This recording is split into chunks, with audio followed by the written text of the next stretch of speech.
yo, we live. Okay. Alright. Check the sound. Got sound going. Cool.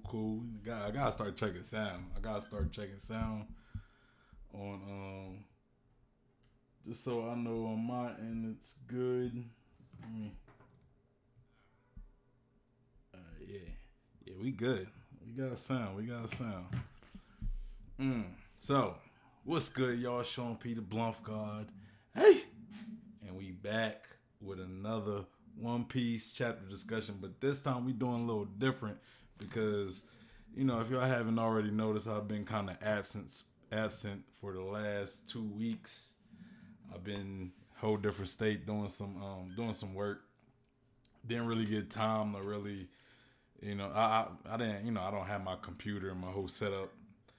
I didn't have my whole setup with me. I don't. This ain't a laptop. This is a PC. So, yeah, it's a desktop. That's what I meant to say. So yeah, I didn't have my setup with me, so I couldn't do a whole stream. And I thought about doing it on my phone, but I was like, I'll just wait and just do one major stream where I talk about all the chapters. So today we're gonna do a little different. But before I go into how we're gonna do it, make sure you show your boys some love and hit that like button. If you haven't already done so, make sure you subscribe to the page. My goal is 50 subscribers. Once I get to 50 subscribers, I will be doing a giveaway where I will be giving these two One Piece straw hat pirate flags, kind of like that one that you see behind me. Same flags basically. When I got that one, I got 2 extra. So at least y'all know what y'all getting every time y'all see this stream. But we gotta get the subscribers up. Once I hit 50, we gonna be doing something. More information after we hit that 50 subscriber count. But anyway, let's get into this stream. Let's get into the stream. How we gonna do this? I'm gonna start off, and I just want to recap all 3 chapters. I'm gonna go recap each chapter, and then I'm gonna hit y'all with my points for me. At the end, after I do all my recaps. So, y'all gonna have to work with me. I'm gonna try not to make this too long. So, yeah, I'm gonna try to push through it and not make it too long. But yeah. Anyway, let's get into it. Let me pull up the chapters. Honestly, I didn't really have a lot of time to like when I was the first read throughs of each chapter. Every time each chapter dropped, I didn't have a lot of time to do like a solid reading until today.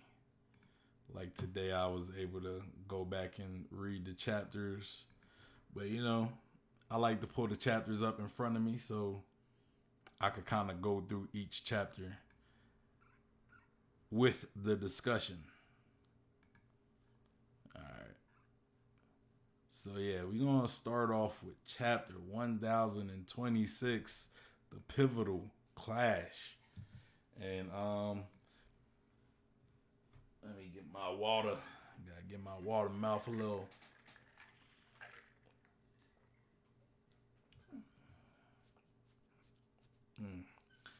Alright.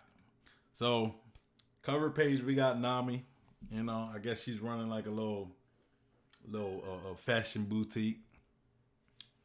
And she's kind of just measuring some little, I want to say like a little lion, a little lion cub, kind of getting his measurements for like for a fit or whatever. You know how it is if you go to a store like a suit store or something. They gotta get your measurements in order to tell her. But that's either here or there. That's not why we came. All right, so we start off the chapter in the flower capital, right?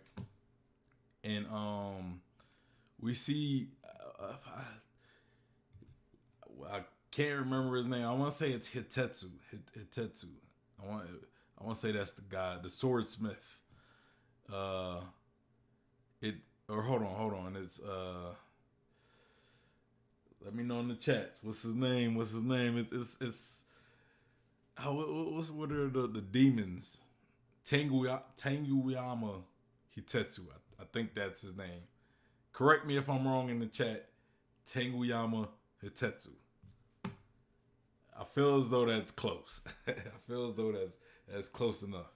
But anyway, he got Otoko with him, and they're celebrating the fire festival, and he's still thinking about Otama, you know, because Otama she kind of left off with the beast pirates that she has under control with her ability, and you know he's just worried about her, like he would be. He's basically her guardian, so he's worried about her. And so kind of beyond, far off in the distance, we see like the silhouette of Onigashima coming towards the flower capital. And basically we get one of Bai Wong's. I don't know if those are her soldiers or just one of her connections. I don't think we really got explanation of who the other characters are that work with Ba Wong, who got that sheet over their head with the eye, and they're kind of being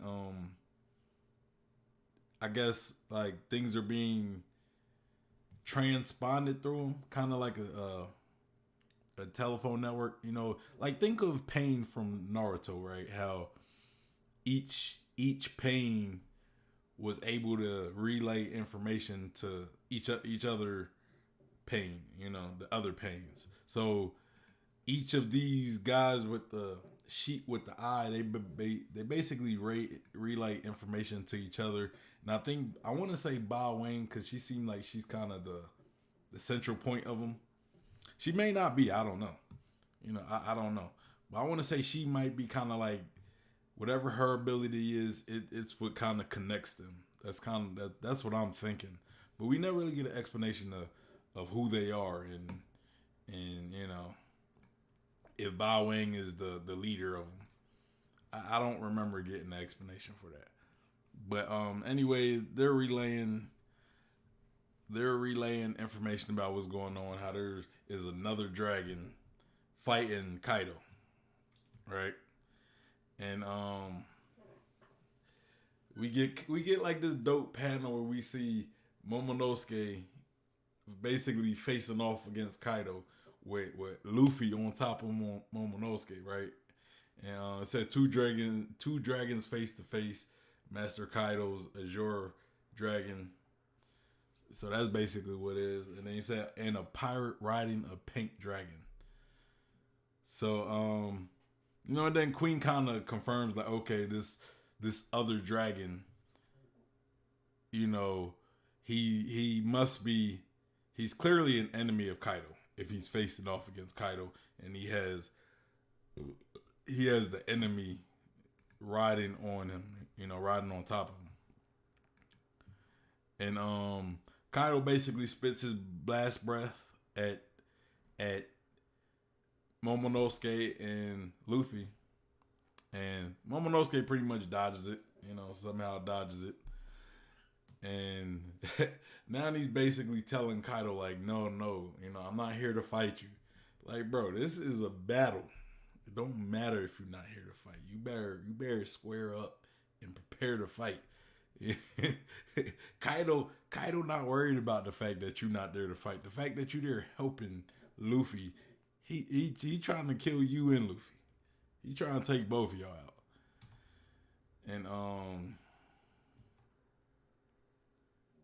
basically Luffy goes into, you know, I don't want to say it's gear 4. It's kind of like gear 3, I guess. He goes gear 3 and punches Kaido into the ground, you know. And while Kaido's basically in the ground, you know, we kind of get little flashbacks of we kind of get like a little flashback. I guess what Luffy tells Momonosuke right before Luffy punches Kaido on the ground, and he basically tells Momonosuke like, "Hey, bite Kaido and hold on."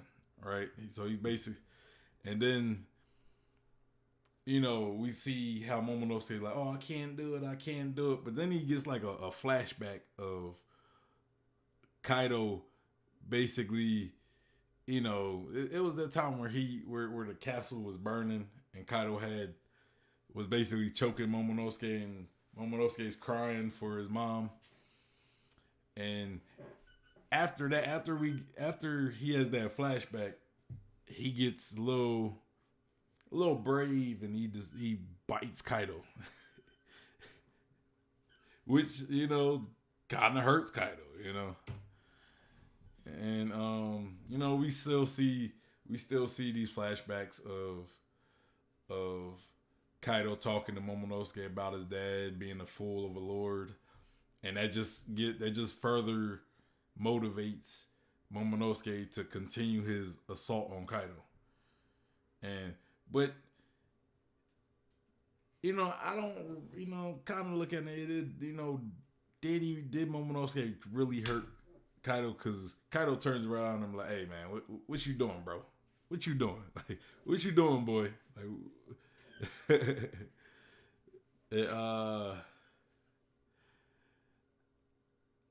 I'm guessing Kaido's about to turn around and attack Momonosuke, and that's when we see Luffy basically punch Kaido again.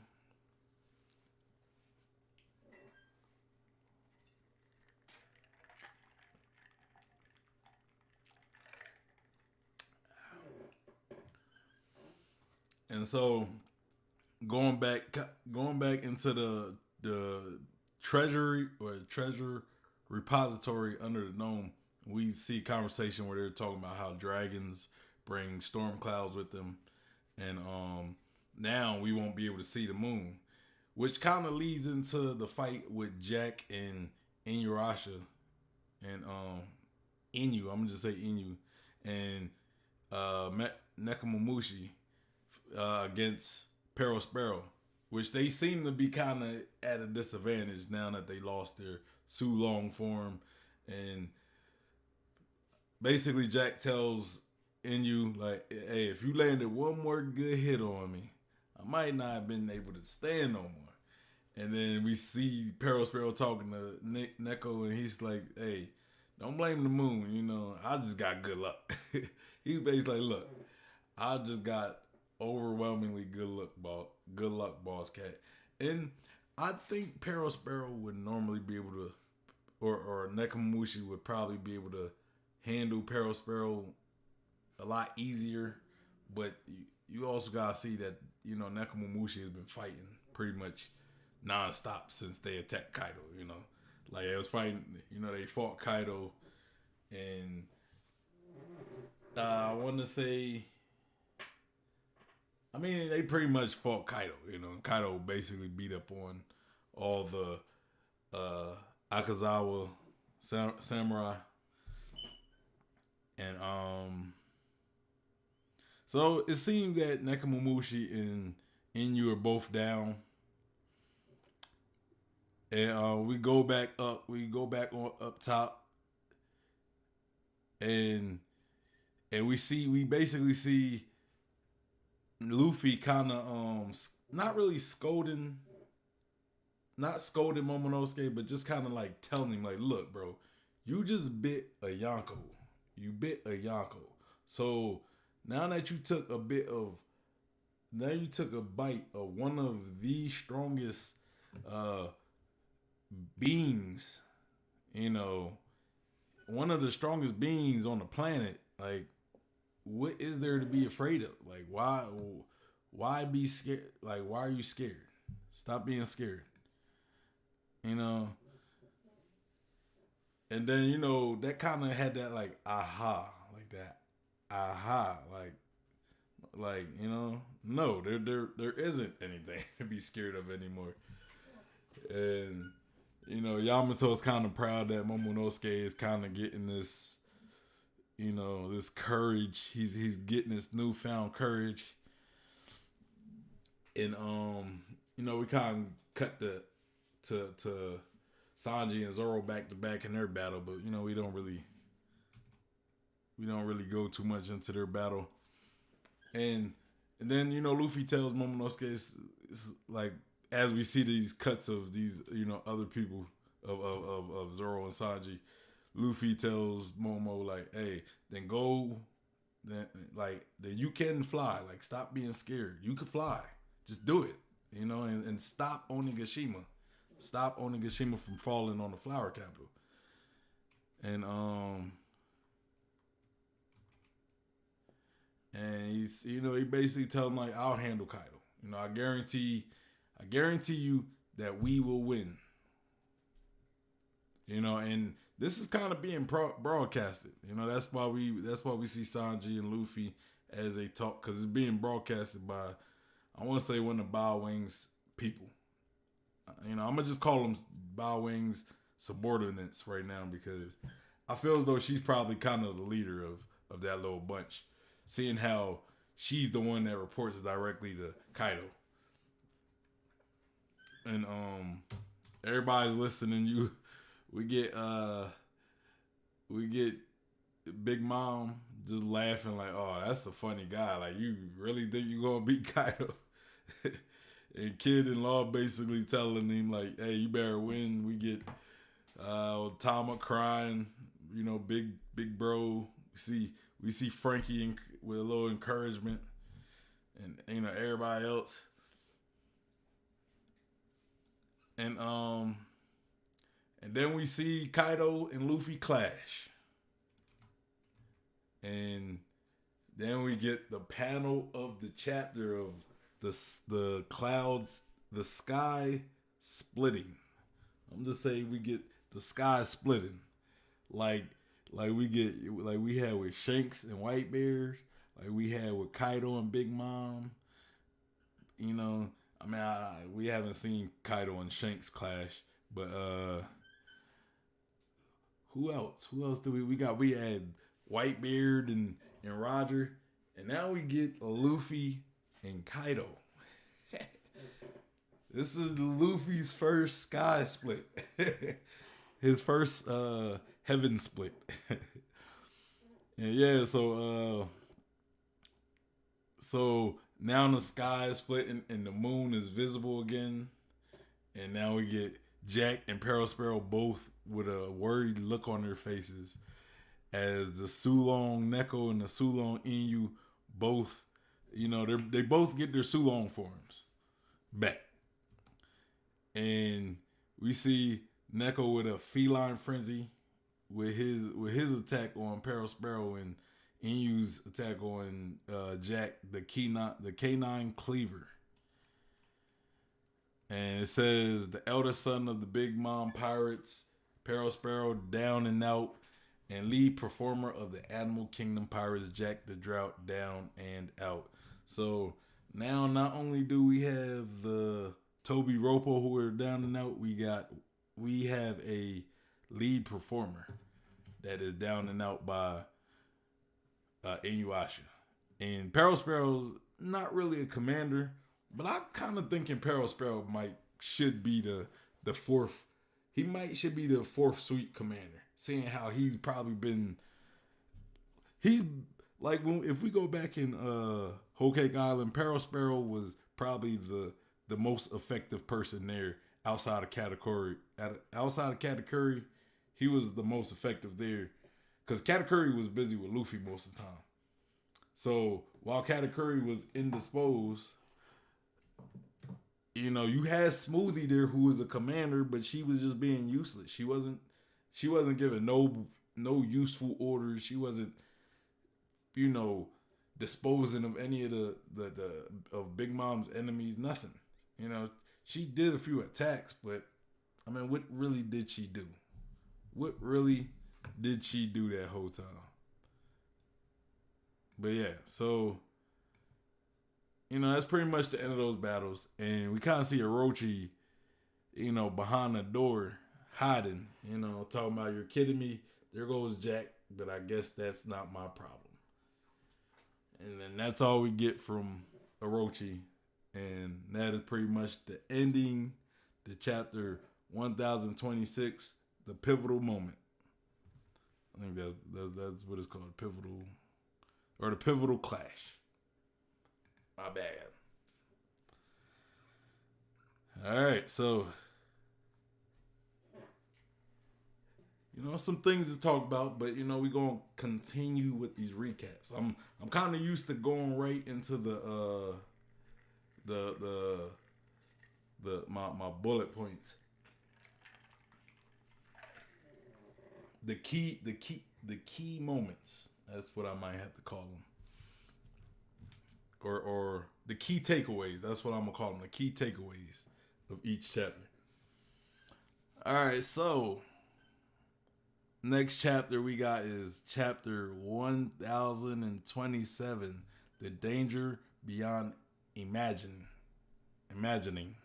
Right? And so I like the cover. I like the cover art to this one because we get Goldie Roger running away with a marker after basically drawing like a what would they call it?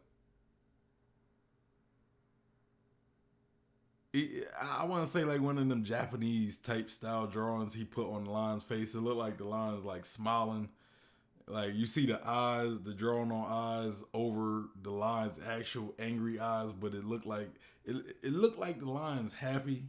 But really, if you like see past the drawing on the lion's face, you could tell that the lion's pissed off as hell. But I think it's I think it's a good cover. A good cover art, good cover page. Real funny to see Goldie Roger. Him having fun and being the fun-loving person he is, kind of like Luffy. Almost like a child. But anyway, let's get into the chapter.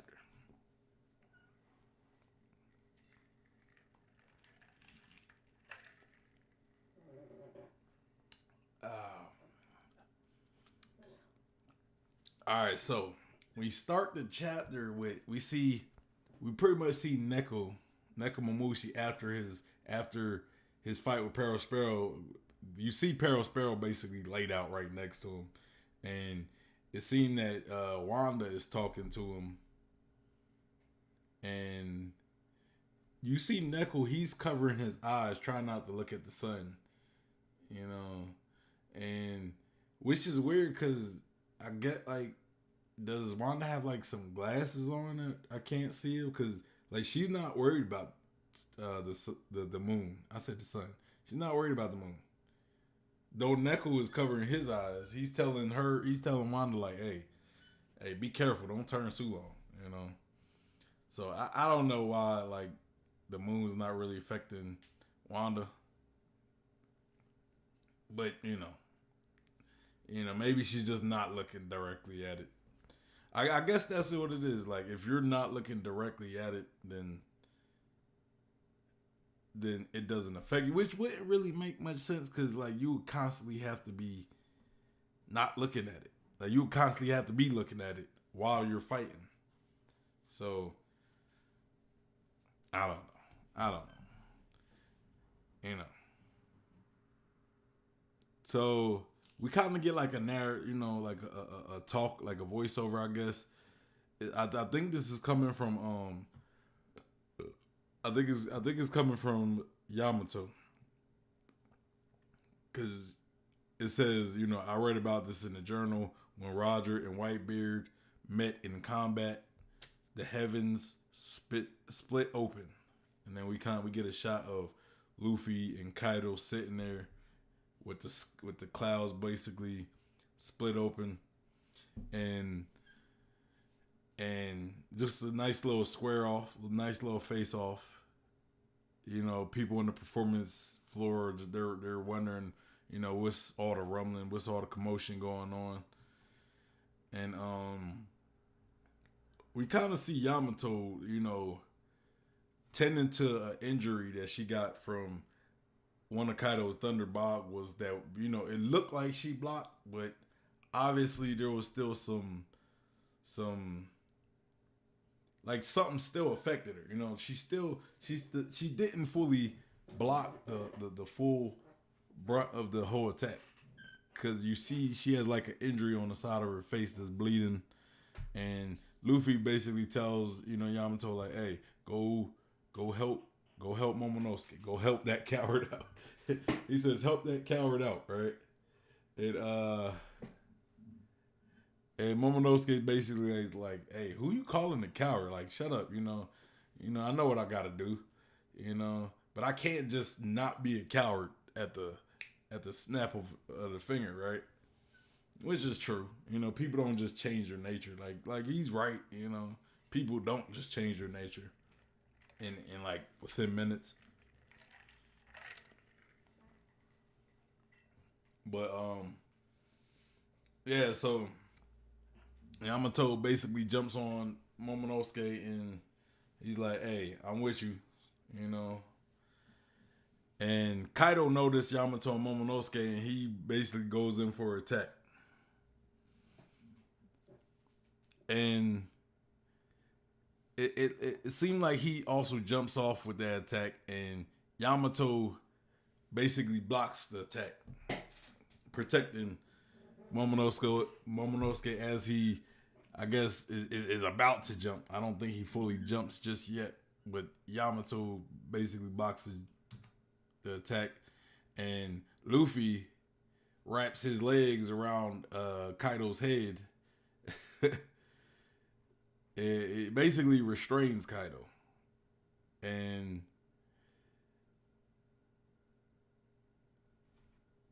basically, like, hey,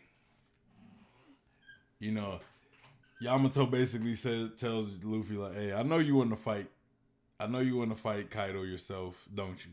And then Luffy with a smile, basically like, yeah. Like, I guess Luffy really is confident. He's confident that he could take on Kaido. And Momonosuke finally jumps off, and Yamato is basically like saying, hey, grab the sky. Grab onto the sky. Like dragons don't fly. Just grab onto the sky, and you could create, you create the clouds by grabbing onto the sky. Yamato's basically teaching. I want to say he's teaching, unless it's Momono. I don't think it's Momonosuke really talking to himself. I think it's Yamato telling Momonosuke, like, grab onto the sky. That's how dragons basically fly through the sky. They create these clouds. So you gotta create the clouds, and he tells him like, hey, Yamato tells Momo to grab onto the sky in order to create the clouds. And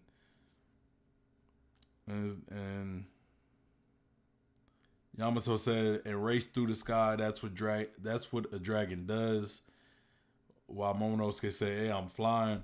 And he said, those clouds are called flame clouds. So we basically get a name for these clouds. And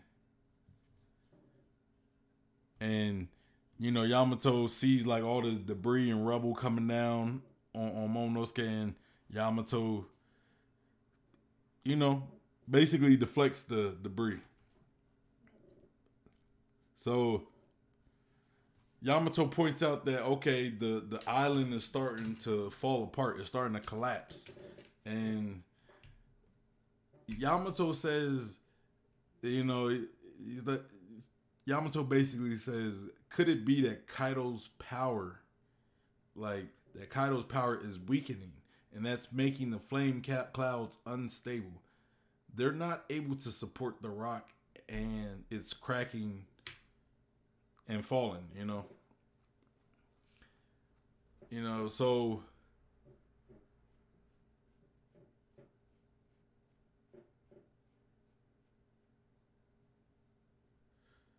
so I'm assuming that Momonosuke tries to push the island. He's trying to physically move the island, and Yamato basically says, hey, that's not going to work, And And Yamato basically said they make more flame clouds. Kaido created a gigantic dragon-like clouds, and that's how he's moving the island through the air. The only thing that can push it back is even stronger flame clouds. And then Momo says, "What you speak of is impossible. I only just learned how to fly," which is true. Like how's he supposed to just learn, like know how to create flame clouds big enough to push back this massive island, this massive land moving towards the flower capital? And also, he also makes another point, and I might not have the same power as Kaido either, you know? I might not be strong enough to compete against Kaido's flame clouds that's moving it towards the flower capital. And you know, anyway, he's trying to figure out how to move Onigashima, and Yamato points out that there's basically explosive under the island. So if it gets close enough to the flower capital and it falls and all those explosive fall, then pretty much the flower capital screwed. Everybody's going to die with an island full of explosive coming down on it. And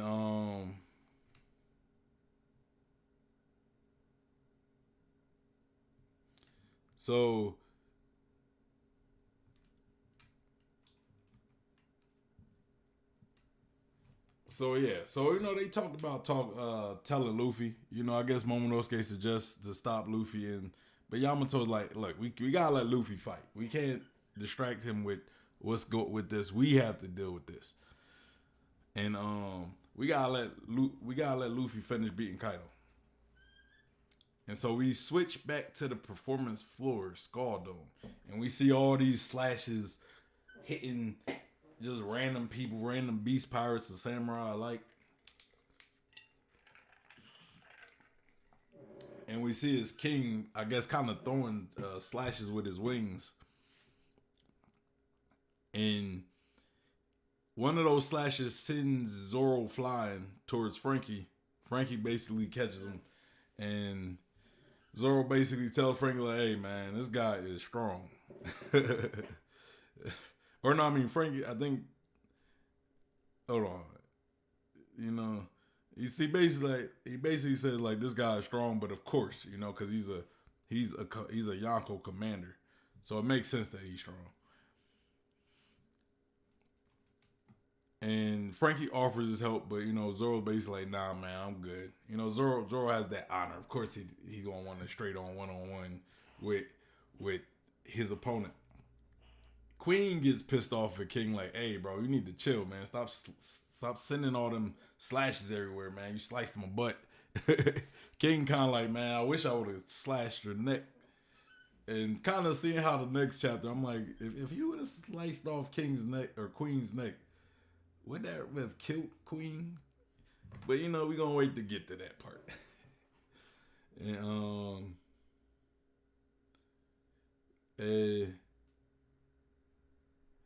And then he says, hey, Frankie, he says, hey, somebody says, no wonder King has snapped. So we see that it's just King. This is more of a reaction of King snapping off of something that happened. That we get to in a few panels. And it says nobody knows what King's face looks like. And we see King basically flying with an Imperial Archer Tiger Hunt into Zorro, who is basically almost sent off the island. I think he's almost sent off the island, And Zorro basically says, like, look, man, I'm a swordsman. He said, at least if you gonna kill me, at least let me die by the sword. And he said, show me a little respect. And then King says, I'd ask the same of you. And we see like King's mask is somewhat, torn. It's torn on the top left eye. Like the top left eye on this side. I don't know why I'm doing my right side. The top left eye. And yeah, so we kind of see like we can see his hair. We see kind of a tattoo. It looked kind of like marks of what could be either a scar or a tattoo above his left eye, and also one of his horns is also cut off. So we see King basically snapped because Zorro torn off a piece of his mask, and King obviously has a thing where he doesn't want people to see his face. It's almost like Katakuri. God dang. It's crazy. We got two Yonko commanders who don't like who hides at least a piece of, or if not, their whole face. And technically, you could say we got three Yonko commanders like that. Because if we considering Luffy, or even if Luffy is one day a real Yonko, a true Yonko, he got Sanji who kind of covers his one of his eyes,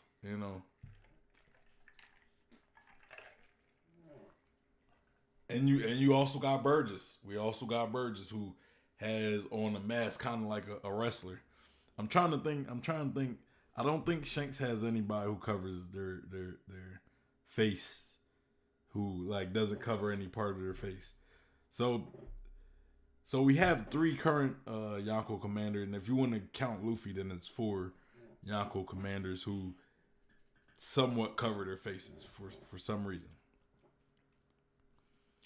And that's pretty much the end of chapter 1028. We kind of steaming through these recaps. I don't want to, I don't want to have a too long of a stream. So we kind of running through these recaps. Now let's go to chapter 1028, our final chapter. Now, before I get into this chapter, I just wanted to say I've enjoyed all three of these chapters. Like let's get that correct. I really enjoyed all of these. I've been enjoying a lot of these. I've enjoyed Wano in general and all these chapters we've been getting, but this chapter right here, especially out of these last few chapters, I really enjoyed it. It's probably out of these three, it's probably my favorite chapter, and that's mostly because I got some questions answered, which we're going to talk after the recap. We're going to talk about it after the recap when we get into the key points. But yeah, I really got some things that I brought up before in like previous discussions, whether they're chapter discussions or just discussions with other people. I got some questions, or somewhat questions answered. Some progression towards answers at least. So let's get into it.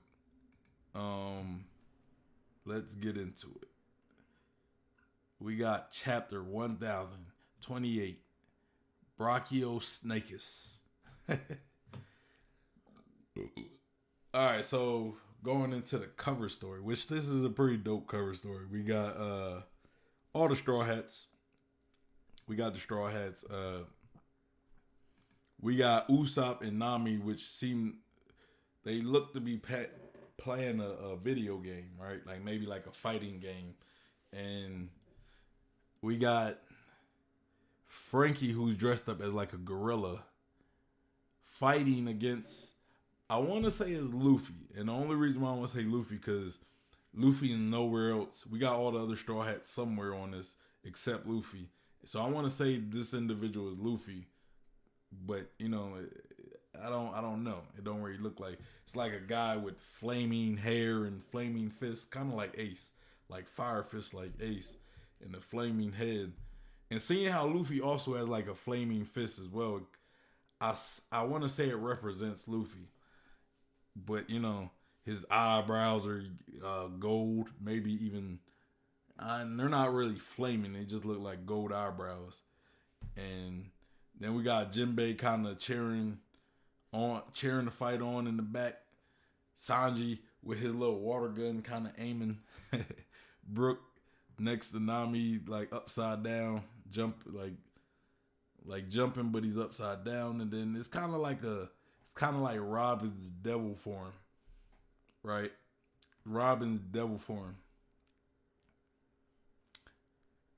and her Diablo form. And another thing about that flaming the guy with the flaming fist that I want to say kind of is portraying Luffy. I've seen like pictures on Twitter. I want to say Twitter. Follow me on Twitter at BlumpGod. The link will be in the description, as well as links to other things that you guys should follow if you interested. Our Discord, the One Piece Discord, the One Piece Facebook group, my gaming channel, all those things. Facebook, Instagram, or Twitter, Instagram. But somebody compared that character to the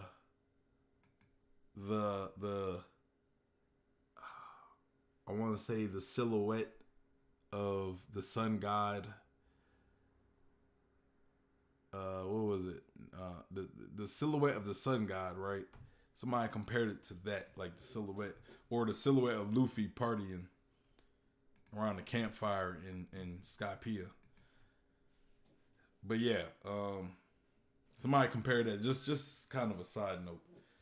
Then we also got Zorro, basically kind of looking like Link from Zelda, with a shield and a sword, swinging at that Chopper who got like a hippo hat on. I don't know, but it's kind of weird. Like I think this cover page might have some things to look into, because we got like numbers. We have the number 38 and the number 19, which if you look at these theories that a lot of these YouTubers come out, a lot of these cover pages have little hidden hints of theories. Like a lot of theories prove a lot of these hits that Oda put into these cover stories for a lot of points, right? A lot of foreshadowing. We get the number 38. You know what? I might have to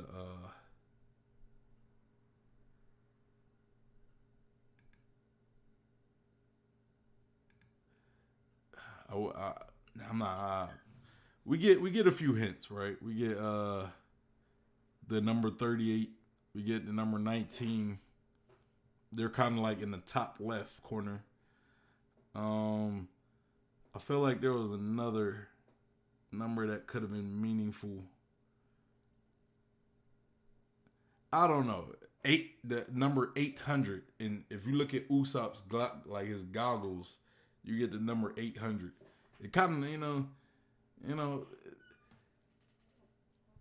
I might have to do some exploration, man. I might have to do some exploration. We might have to look. I might be doing a stream this week with Elids. We might have to dissect this cover page, because I feel as though there might be some things too. Because there's that number 800 on Usopp's goggles. There might be something in chapter 800 that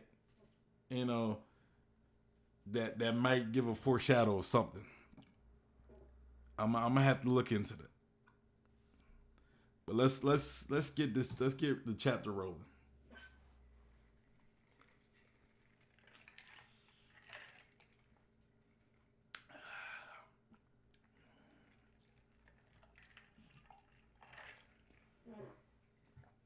All right.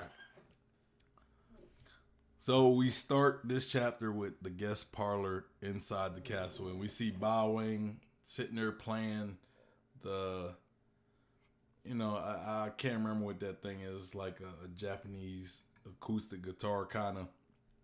It's like the shimos, I don't know. So let me know in the chat, the comments, whatever. What is that instrument called? But anyway,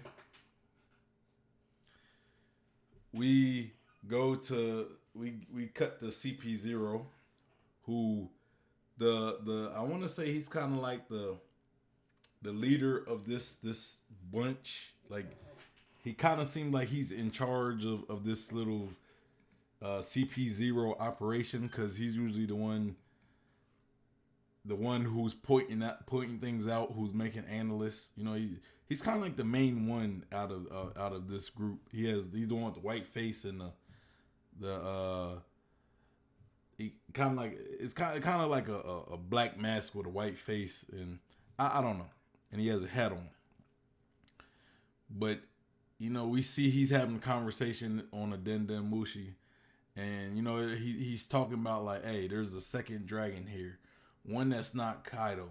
We all saw it, and he said that must be and whoever's talking to him, or no, maybe it's him that said it. He said that must be the devil fruit that Vegapunk created. It was flying with Straw Hat Luffy, meaning the dragon is an enemy to Kaido. And then a person on the other end says, sounds good to me. We want these pirates to destroy each other. And then he says, so why did you call me? And then person on the other line says, we have orders from above. On the freak chance that Kaido actually loses, the nation of Wino, unaffiliated within the world government, will be placed under the world government's direct control. The ships are heading to Wino already, so does it seem possible to you? Let me, where's my pen real quick? Because I almost forgot a point real quick.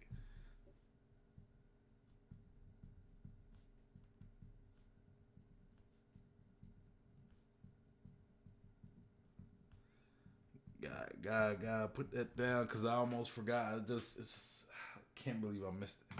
So we see some ships heading we see some ships on those rocky waters outside of Wano, and the Navy ships.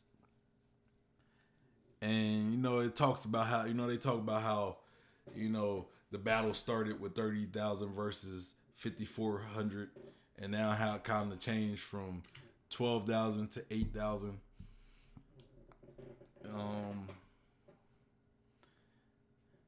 And it says, in the end, what we do isn't any different from the pirates. It is a fascinating battle, I'll admit. He said, but I just can't envision Kaido actually being beaten.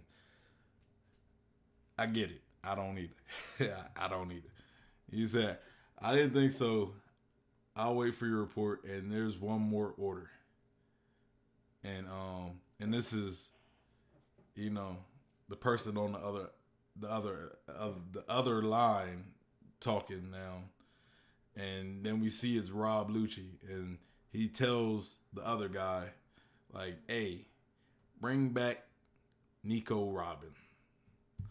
Woo! Yeah, we getting into it. We gonna get into it.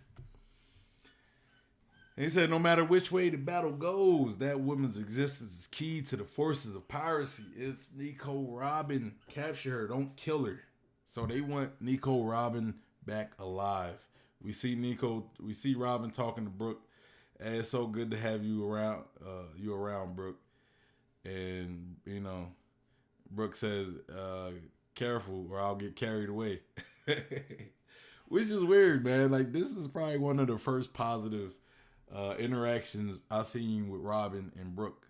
Mostly on Robin's side, because I feel as though Brooke is always friendly with Robin, and Robin is always pretty cold towards Brooke. Like, she's always the coldest towards Brooke, because I guess she doesn't like Brooke's perverted nature. But now she's actually like, hey, Brooke, I'm glad you're around. I'm glad you're here. And then the other agent, while they're having this conversation, the other agent that's at Wino basically says, it will be done. And now we got Onigashima still, flying towards the flower capital. Now it's only 5 minutes left until it reaches the flower capital. Again, let me.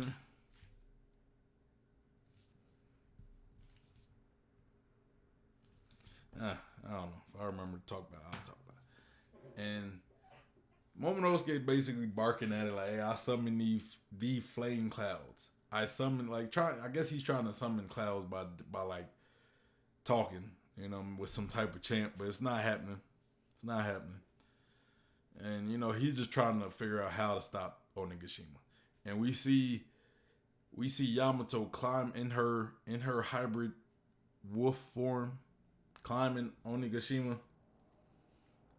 After she told Momonosuke, like, "Hey, look, I'm going to go back to the Skull Dome." She's basically going to try to minimize the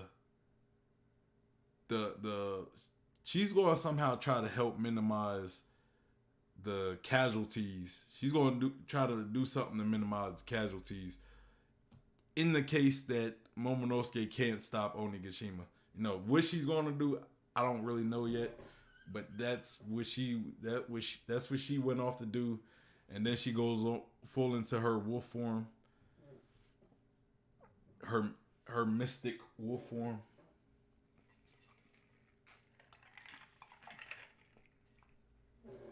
And then we go back to the performance floor inside the dome, and we see Queen and Sanji facing off.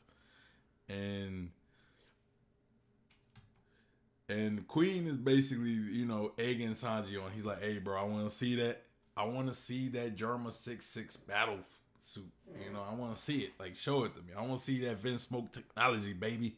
Give me the Vin Smoke technology, baby." And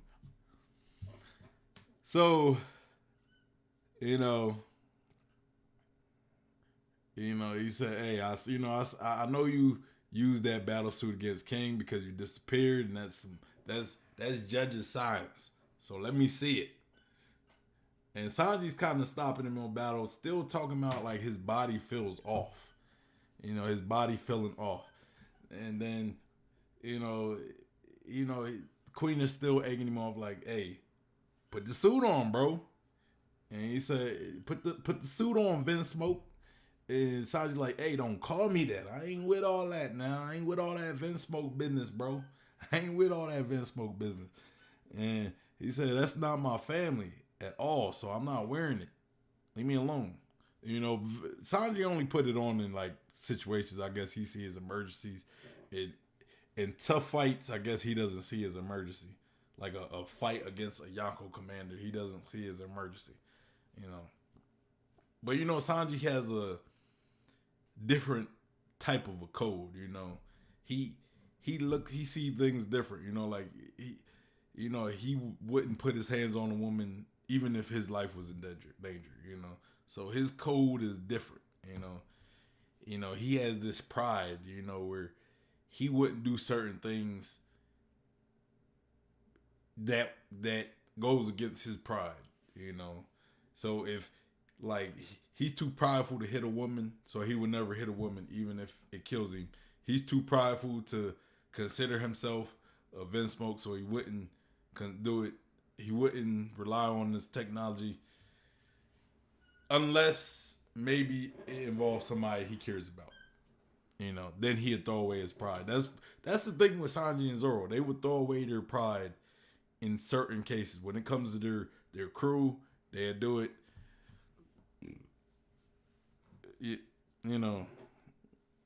So Sanji basically hits Queen with a Diable Jamba being quick, which basically has Queen's stomach looking like he was sitting on a charcoal grill. And he basically sends Queen flying a little bit. Queen goes into his Brachiosaurus, his full-on Brachiosaurus form. Sanji's talking to himself like, "Hey man, there gotta be a better way to break through his tough skin, because we know that Zone Devil Fruit users are just some tough creatures. They could just endure all types of punishment." And so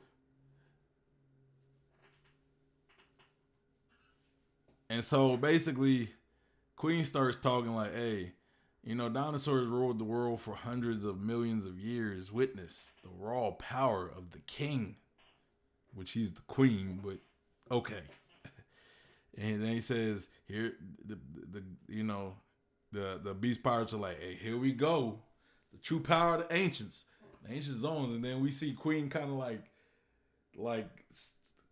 straighten his body in the erect form, and then his neck torpedoes out of his body, and with his he calls the Brachiosnakeus. And everybody just like shocked, like all the samurai. We see Chopper, we see some other guys, just a guy that kind of look like Marco, might be Marco. He look like he got like a little flame on top of his head. Unless that's Hyogoro, that could be Hyogoro. But all just shocked, They say, is that how it works? No, it's not. Stop that, Oda. That's not the laws of nature. Nah, I'm playing. Somebody talked about, like, somebody on on Twitter or Facebook said, like, does Oda not know how nature really works? And it's like, bruh, it's Oda, bro. Like, One Piece wouldn't be One Piece if he stuck to real world physics and biology. They shared like a bunch of pictures of like how we seen what's the name,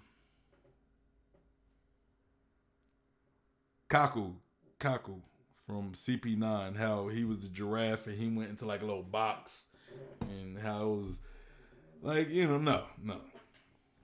So anyway, Queen gets a hold of Sanji, who he's more so surprised the shit out of Sanji, and we don't really see Sanji get surprised like this, but I think Sanji is more so surprised, like what?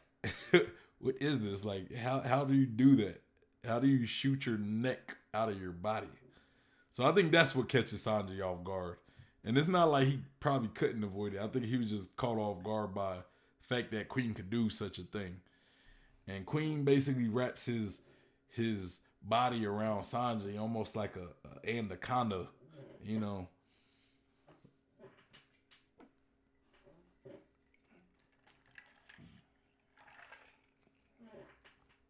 And so Queen says, ha ha. He says, ha ha ha, caught you napping. This is what the Brachiosaurus can do. Yeah, okay. Can they really do that though? Can they? And he talks about, like, nobody ever escaping the clutch, his clutches in this form. Even masters of armament hockey can't escape it. That's a bold claim to say masters of armament hockey can't escape this form, right? Or this attack. And he said you cannot, like the armament hockey can't prevent the broken bones, ruptured organs from the pressure of the attack. And he said, you ain't putting much of a fight, but hey, if you show me the suit, I'll let you go. I'll give you a little breather if you show me the suit. And then he tells Sanji, like, hey, I got this attack that all I really have to do is, if I call out their name, like, they'll shoot. I guess the Brachio launchers, they'll shoot if I call their name, which, as he says that, he's calling the name out. So his body basically shoots the rockets. They shoot the rockets while he's still attached, and it hits him in the back. And he's mad at it for doing its job.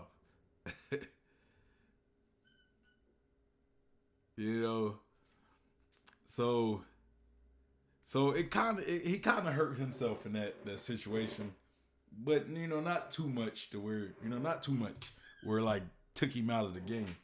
And then we see Sanji basically, his body's all, discombobulated. If that's really, a real word. I know it's a word people have said, but I don't know it's a real word. But his bones are broken. We don't see what his organs look like, but I'm assuming they might be ruptured.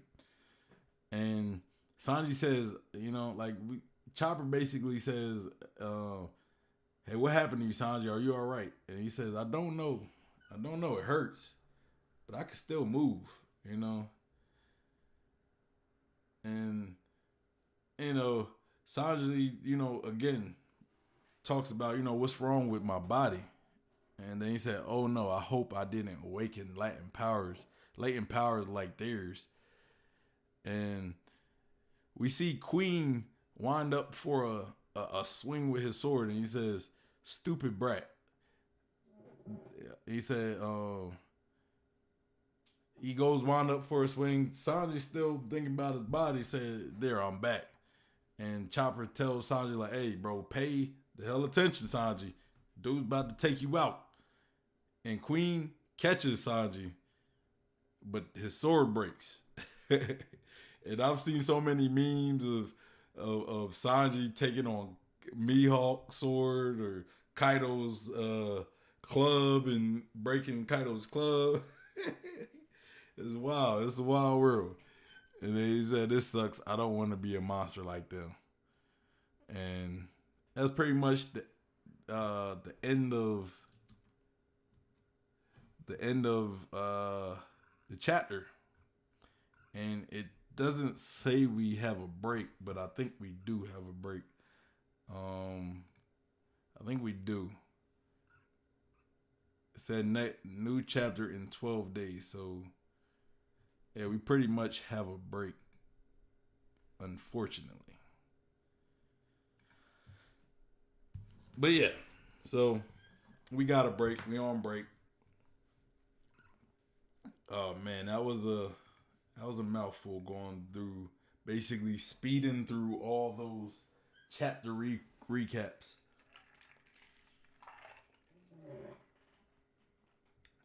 But let's get to my key points, the key moments that stuck out to me, or my key takeaways from each of these chapters. Now, let's start off with chapter 1026. I want to say the pivotal clash. First, I want to talk about Luffy's influence on Momonosuke, and Momonosuke's growth. I kind of been planning on doing something, which I haven't really got a chance to yet, but I've kind of talked about it, so I don't know if I'm gonna really do a whole video. I'm gonna just I might either wait maybe to after the arc. I don't know if I don't know if I'm gonna do the video, because I've talked about it a few times, and I feel as though I might keep talking about it with new information. But Momonosuke's growth, we see how he kind of went through. We seen his flashback, and he was just a normal little kid. I don't blame him for being scared. He's only 10. I mean, you can't expect, I get this is anime and everything, but you can't expect a 10-year-old to be like fighting beasts like Kaido. You know what I'm saying? But we see Momonosuke's growth. How he went from being a scared child to now, he's probably an adult due to Shinobu's devil fruit. But he's probably an adult at this point. So, in just a short time, he went from a scared 10-year-old or 11-year-old, or I'm not sure how old he is, to a grown man who is still 10 years old in his mind and his spirit, but he's probably in like a 20-something year old, physically. But we're seeing him grow, almost have to be forced to grow into a man, like not physically, but like actually he has to grow into a man. Which is sad, because he hasn't really had a chance to have a real childhood and really grow like normal people do. He's forced to have to be a man at such a young age, even though yes, his body can be forced to go, his body can be forced to grow to an adult's, but you can't really force experience, life experiences, you know, which he's missed out, But we're also seeing Luffy's effect on Momonosuke. You know how Momonosuke bit Kaido. Like Luffy told Momonosuke to bite Kaido, and he does. And then Luffy tells Momonosuke like, "Hey, bro, this was a very interesting like quote he said. Like what he said to Momonosuke was real, because he said, look, man, you just bit one of the strongest people, one of the strongest pirates on the seas. There's no reason to be afraid of anything, especially something simple as flying. You're a dragon. Stop being afraid and do it. And it's as good as that sound, it's not that easy. Like if you've never flown before, even if you were blessed with the ability to do it, like how do you do it on command if you've never done it before? People who've been doing it for a while, they know the mechanics and functionality of flying. But even though, we're talking fictional characters here, but he can't just automatically up and start flying, even though he a big dragon now. So yeah, but I'm really enjoying this continued growth of Momonosuke from a kid to a man, especially having to be forced to grow up, So now let's talk about probably the biggest moment in chapter 1026, and that is the splitting of the sky. The splitting of the sky. I've been it's kind of like I kind of have to eat crow at this point, I've been someone who say I don't think Luffy is Yonko level. We got the newspaper. Big News Morgan put it in the paper that Luffy is official. He basically said Luffy is the fifth Yonko, which I think it would be called something different if we had 5 Emperors of the Sea. But I've always been somebody that said, look, I don't think Luffy is going to beat Kaido 1-on-1. I'm still kind of skeptical about it, but I do think Oda is kind of trying to lead to that. I just couldn't see Luffy going from having problems with fighting someone as Katakuri to maybe a month later beating someone like Kaido with the reputation he has 1-on-1. You know what I'm saying? But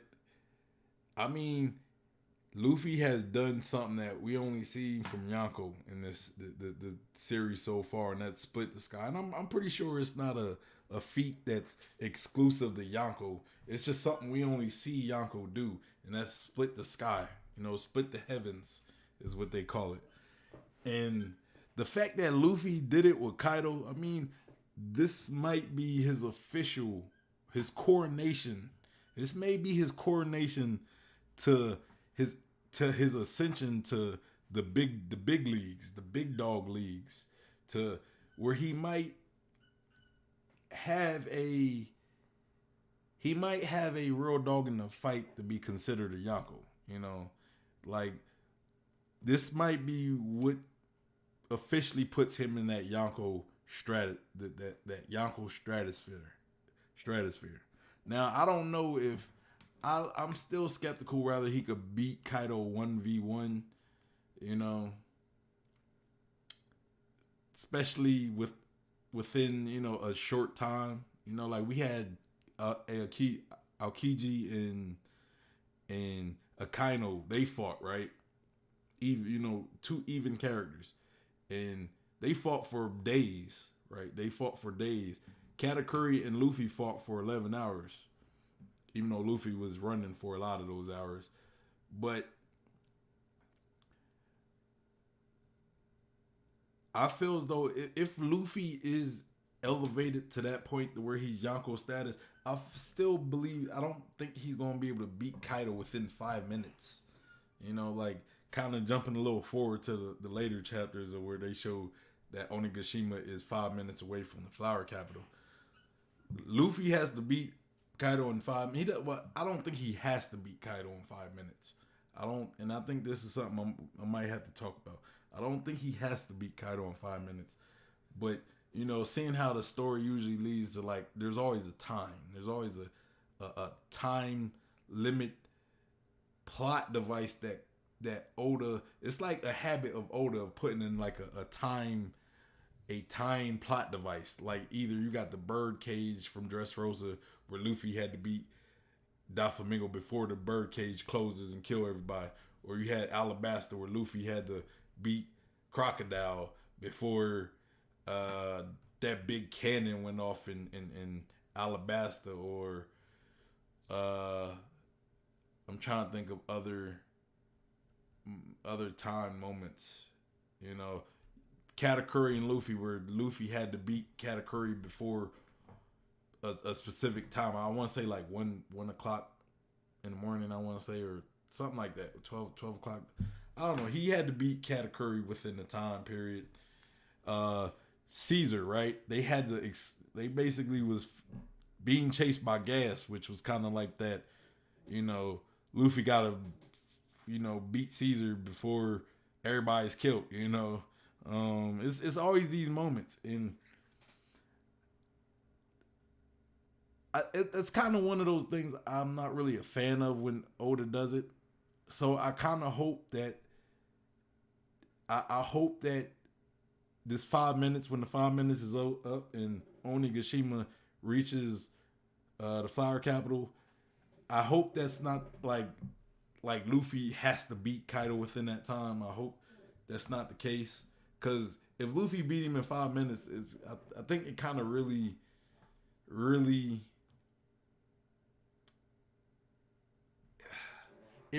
kind of kills a lot of like the mystique around Kaido, and it's not that I'm against Luffy beating Kaido, but just beating him in such a short time, it kind of ruins a lot of mystique about a lot of the Yonko for me, you know.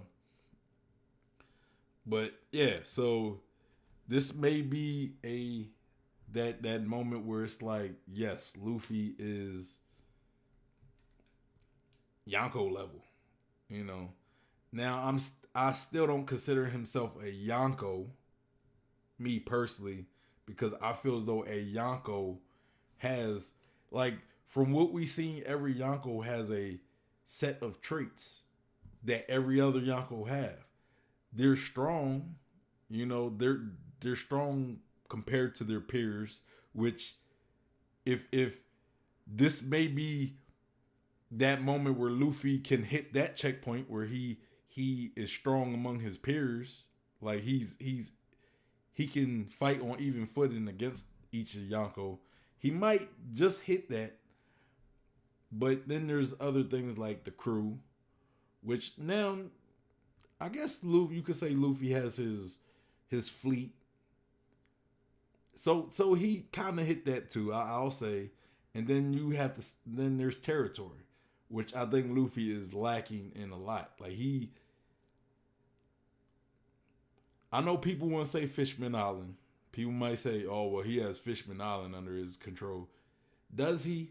Like, Fishman Island belongs to Big Mom, right? And just because he beat Hody Jones, he didn't beat Big Mom. He didn't you can't take something from somebody if you didn't, like, really take it from him, if you didn't beat him.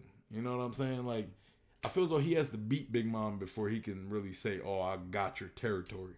You know, he just claimed it while she's not around. You know what I mean? And then Dressrosa, which belongs to Kaido, he beat Doflamingo, but he hasn't beat Kaido yet. And that kind of still, you know, goes hand in hand with with what I said about Big Mom and Fishman Island. Same with Wino. Wino still belongs to Kaido. Dressrosa still belongs to Kaido until they're beaten.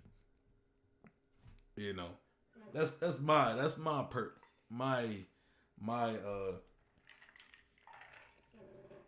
take on it. And it's not that I think Luffy is very close to checking all these boxes. You know what I'm saying? I don't know if I would say he's still strong enough. Just because he split the skies, I don't think that's a determining factor to say, okay, he's on Kaido's level now. It just shows that like he's strong enough to clash with a Yonko and split the skies. You know, that's all that proves. He still has to beat them. He still has to be able to beat Kaido or just any Yonko in general. And you know, that's not the case just yet. But yeah, so the next point is Mink Retribution. We basically pretty much after the skies cleared up from the clouds and stuff, the moon came back and we get Nico and Inyu. They both, you know, have access to the sun in their Sulong forms, and they pretty much finish off Peril Sparrow and Jack. So it's like, you know, I want to say this is pretty much the closure to their revenge. You know, we pretty much got I want to say Nico getting revenge on Peril Sparrow for Pedro. Right? You know, so basically Pedro was avenged by Nico, and what Jack did to Zonisha, like destroying the Mink's homes and cutting off Inu's leg and Nico's arm. They pretty much got revenge for that. You know, they pretty much got revenge for that. Unless Jack gets back up and Peril Sparrow gets back up, you know, which I don't know if they're gonna get back up. You know, they're pretty much avenged. And then the final moment is Orochi being sneaky in the back. And my thing is, when are we gonna get the return of Orochi? And what I mean the return is like what is his next play? You know, what is his role going to be? You know, because I think Orochi is going to pretty much be around to the end of the arc. I do. I think he's going to have something up his sleeves where he's going to try to kill Kaido and the Beast Pirates, and he's also going to try to kill the Straw Hats in the Alliance. So it's just, what is he going to do? You know, that's why I kind of don't know if I would say the Inuyasha landing on, like if Oda has that, you know, that countdown moment where if Oda has that countdown moment where the Straw Hats have to defeat somebody before then, I think it might be something that Orochi is going to set up. You know, not saying they have to defeat Orochi to the end, but, you know, either Kaido or Orochi is going to have to be defeated until whatever Orochi sets up is you know, they have to defeat him before they can stop Orochi. And I got Shane Burns in the chat saying, "What up, G? What's good with you, Shane? What's up? What's up, brother? How you doing? You got any good thing about the chapter? What you enjoy about the chapters?" Right now, I'm talking about 1026, but I'm gonna be talking about 1027 and 1028. And we got a subscription from Shane Burns. I appreciate that, brother. I appreciate that. I'm gonna give you a good ha. So I'm gonna start doing for my subscribers, man. I appreciate the subscription, my guy.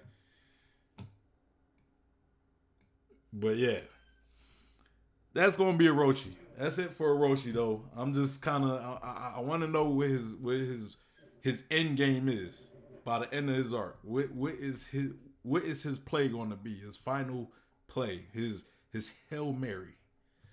You know, what do you think is going to be Orochi's, I guess, desperate play to, I don't know, either take out Kaido and the Alliance, you know? But yeah, moving on to 1027, which is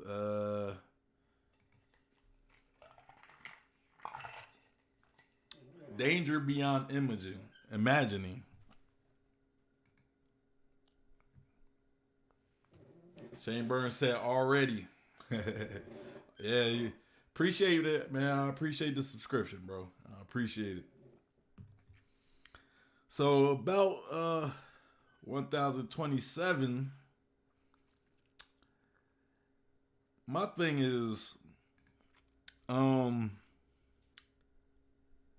will this arc end in a 1v1 with Kaido and Luffy? You know, like, can Luffy prove the myth of Kaido wrong? That whole myth that Kaido can't be beaten 1v1. Is Luffy going to be that person that's going to prove that wrong? You know?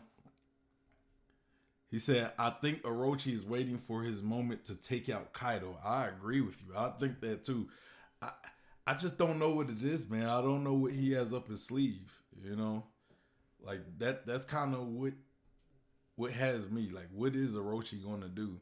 I think whatever he does is going to be, like, at the end of the arc. Like, I don't know if he's going to make his play, like, until, like, the final moments. And I think it might be something that might endanger the lives of... It could be something that endanger the lives of, like, all of Wano. You know, like, bro, he might have an ancient weapon. Like, we hear, like, that speech that, like, if you watched the anime recently, that speech that Kaido gave, where it was he's trying to get the ancient weapons. Bro, Kaido might actually have an ancient weapon already. Like, we don't know. And Orochi might know where it is, and he might be like, look, they might have Pluton. Like, we ain't heard nothing from Pluton. We know Shirahoshi is an ancient weapon. We know, what is it? Or no, it might be Uranus that Kaido has, because Pluton is the ship. And Frankie basically burned. He basically destroyed the blueprints to Pluton, unless Pluton is still out there, you know. But yeah, I think Orochi might, if Kaido has access to a ancient weapon, Orochi might know where it is, and he might try to blow up the whole country. I agree, but then we have world government coming in. Do you think Orochi will talk to them? My bad, off topic. We on 1027. Hey, bro, I mean, that's all good, because I already kind of recapped 1028 as well. But you said I agree. Yeah, we gonna get the world. We gonna get to those ships, because there's something I want to talk about with those ships, man. I got a specific theory on who could be on that ship. But yeah, I don't know. I don't know if Orochi's going to talk to the world government. You know, I don't know if the world government even sees Orochi as relevant anymore. You know, they might be like, yo, you don't even got that power that you once had, so we don't even really care. But I don't know. That's actually a good point. I didn't think about that. Like, Orochi going back to talk to the world government, maybe teaming up with them or something. That would make sense, actually. You know, that could make sense. So yeah. But going back to this 1v1 with Kaido and Luffy, how do you think that's going to end? Like, do you think that Luffy will beat Kaido 1v1? Do you think that maybe the supernova will return into the fold against Kaido? You know, I kind of think Big Mom might betray Kaido. You know, and that might give the supernova that opening to put down Kaido. And I kind of believe that Kaido could actually survive and, you know, maybe escape. But, you know, that's a little fan canon of mine. I've been preaching about that in previous videos. So I'm not going to get in too much into that. And then there was something that Yamato said about Kaido. She pointed out that the flame clouds that's holding Onigashima up are starting to, I guess, weaken, you know. And Onigashima is pretty much collapsing. And that makes me think, man, is Kaido tiring out? Is he getting tired? Is he getting exhausted? Is Luffy wearing down Kaido? You know, are all these attacks that Kaido has been taking pretty much from the time that the Minks attacked him to where he fought, to when he fought the Supernova, to when he fought Yamato, to when he fought Luffy returning again? Is all this offense that Kaido has been taking, is it finally wearing him down? Is he getting tired? Is he weakening? Because I'm kind of thinking it can also be a mixture of maybe his clouds are just weakening because they just been activated too long. Maybe that. Maybe Onigashima is just starting to crumble because I don't know. You know, kind of if you go off of what Yamato basically explained, you know, I would think Yamato knows Kaido enough to where she has some insight. So maybe Kaido is actually weakening. He says Luffy will beat Kaido. I don't think he will kill Kaido, but I do think Kaido is going to have to admit Luffy is as great as those before him that Kaido considers great. I think Kaido already kind of acknowledges Luffy. Like if you've read, I guess, the previous SBS, like 100, it was leaked. Oda pretty much says that Kaido respects Luffy. You know, like he kind of respects him as a capable fighter, a capable contender. So I think Kaido do somewhat respect Luffy already, you know, and already respect him as a warrior and fighter. But I don't know. I don't know if I don't believe that. I don't know. I'm kind of on the fence. I'm kind of on the fence whether I believe Luffy will beat Kaido 1-on-1. I think if you're going by like how the story is, you know, like the like how shonen and anime and stories usually work with the good guy overcoming the bad guy. I think yes, Luffy will win going by that formula. But something in me wants to see Oda kind of like not go with expectations. You know what I'm saying? Like I want to, like, everybody expects Luffy to win, but I want to see Oda kind of prove why Kaido is shown to not lose in 1v1 fights. You know what I'm saying? Honestly, if my theories on how Kaido can be defeated, I have like two theories.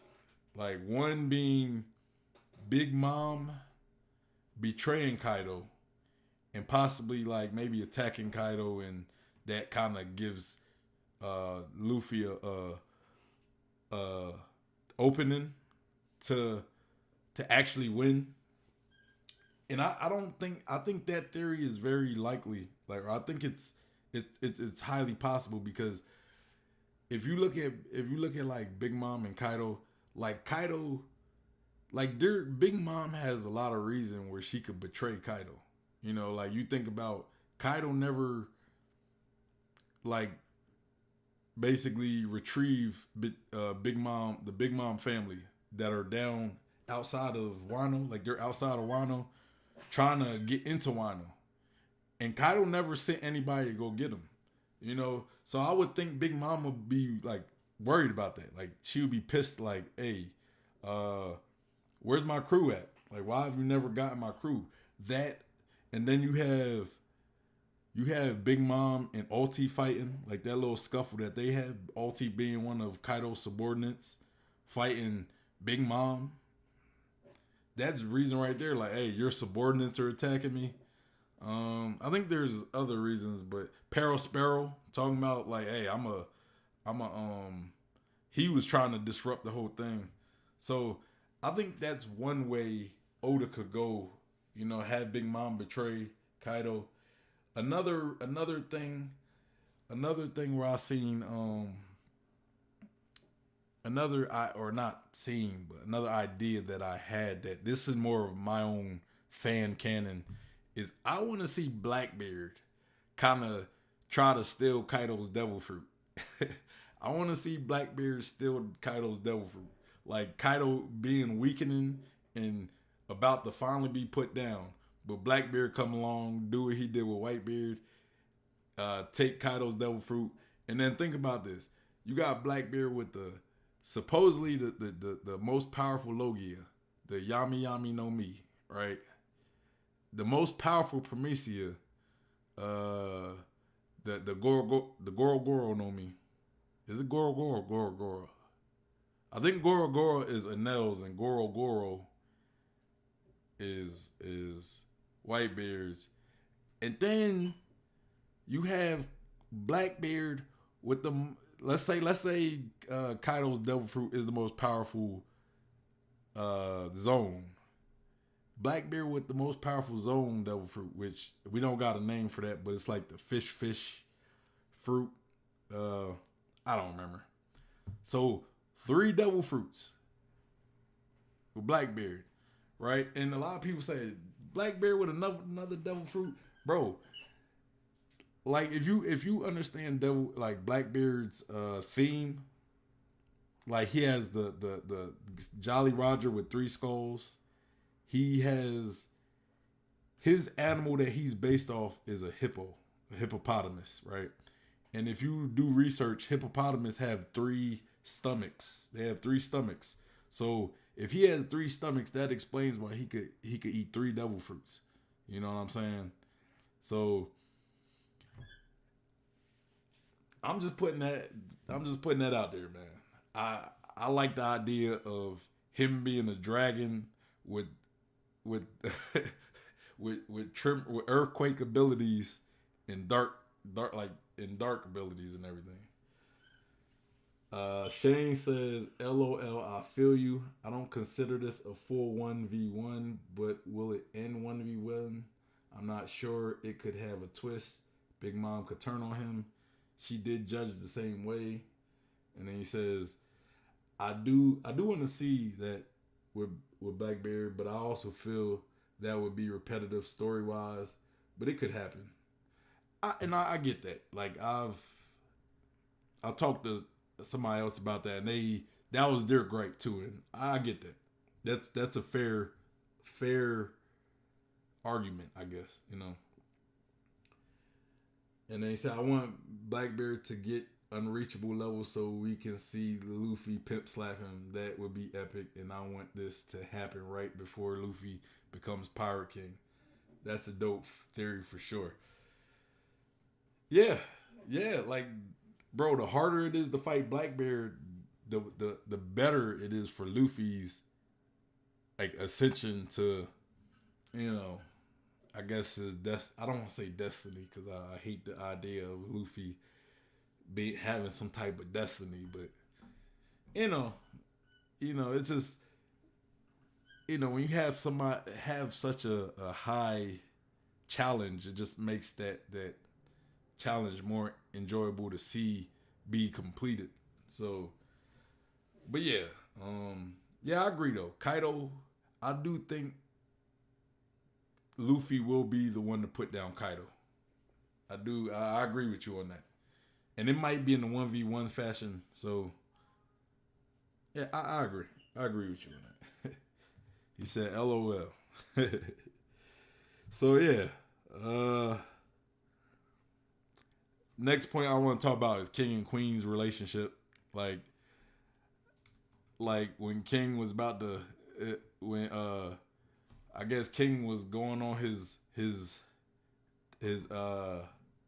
tantrum, and he was just going crazy, sending slashes everywhere, and he almost cut Queen's, I guess, tail off or whatever. And King said, "I wish I would have cut your neck off." I truly think they hate each other.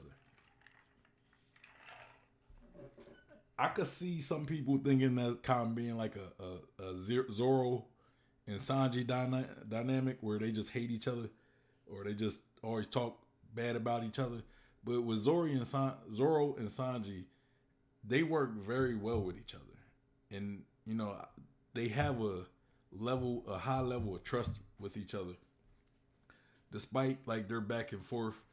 When it's showtime, they work well with each other, and you know, they're just a great duo.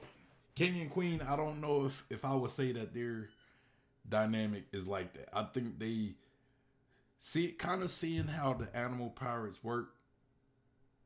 I think Kaido likes to have like dissension among his crew where they kind of like they have levels of hate, like they don't really like each other.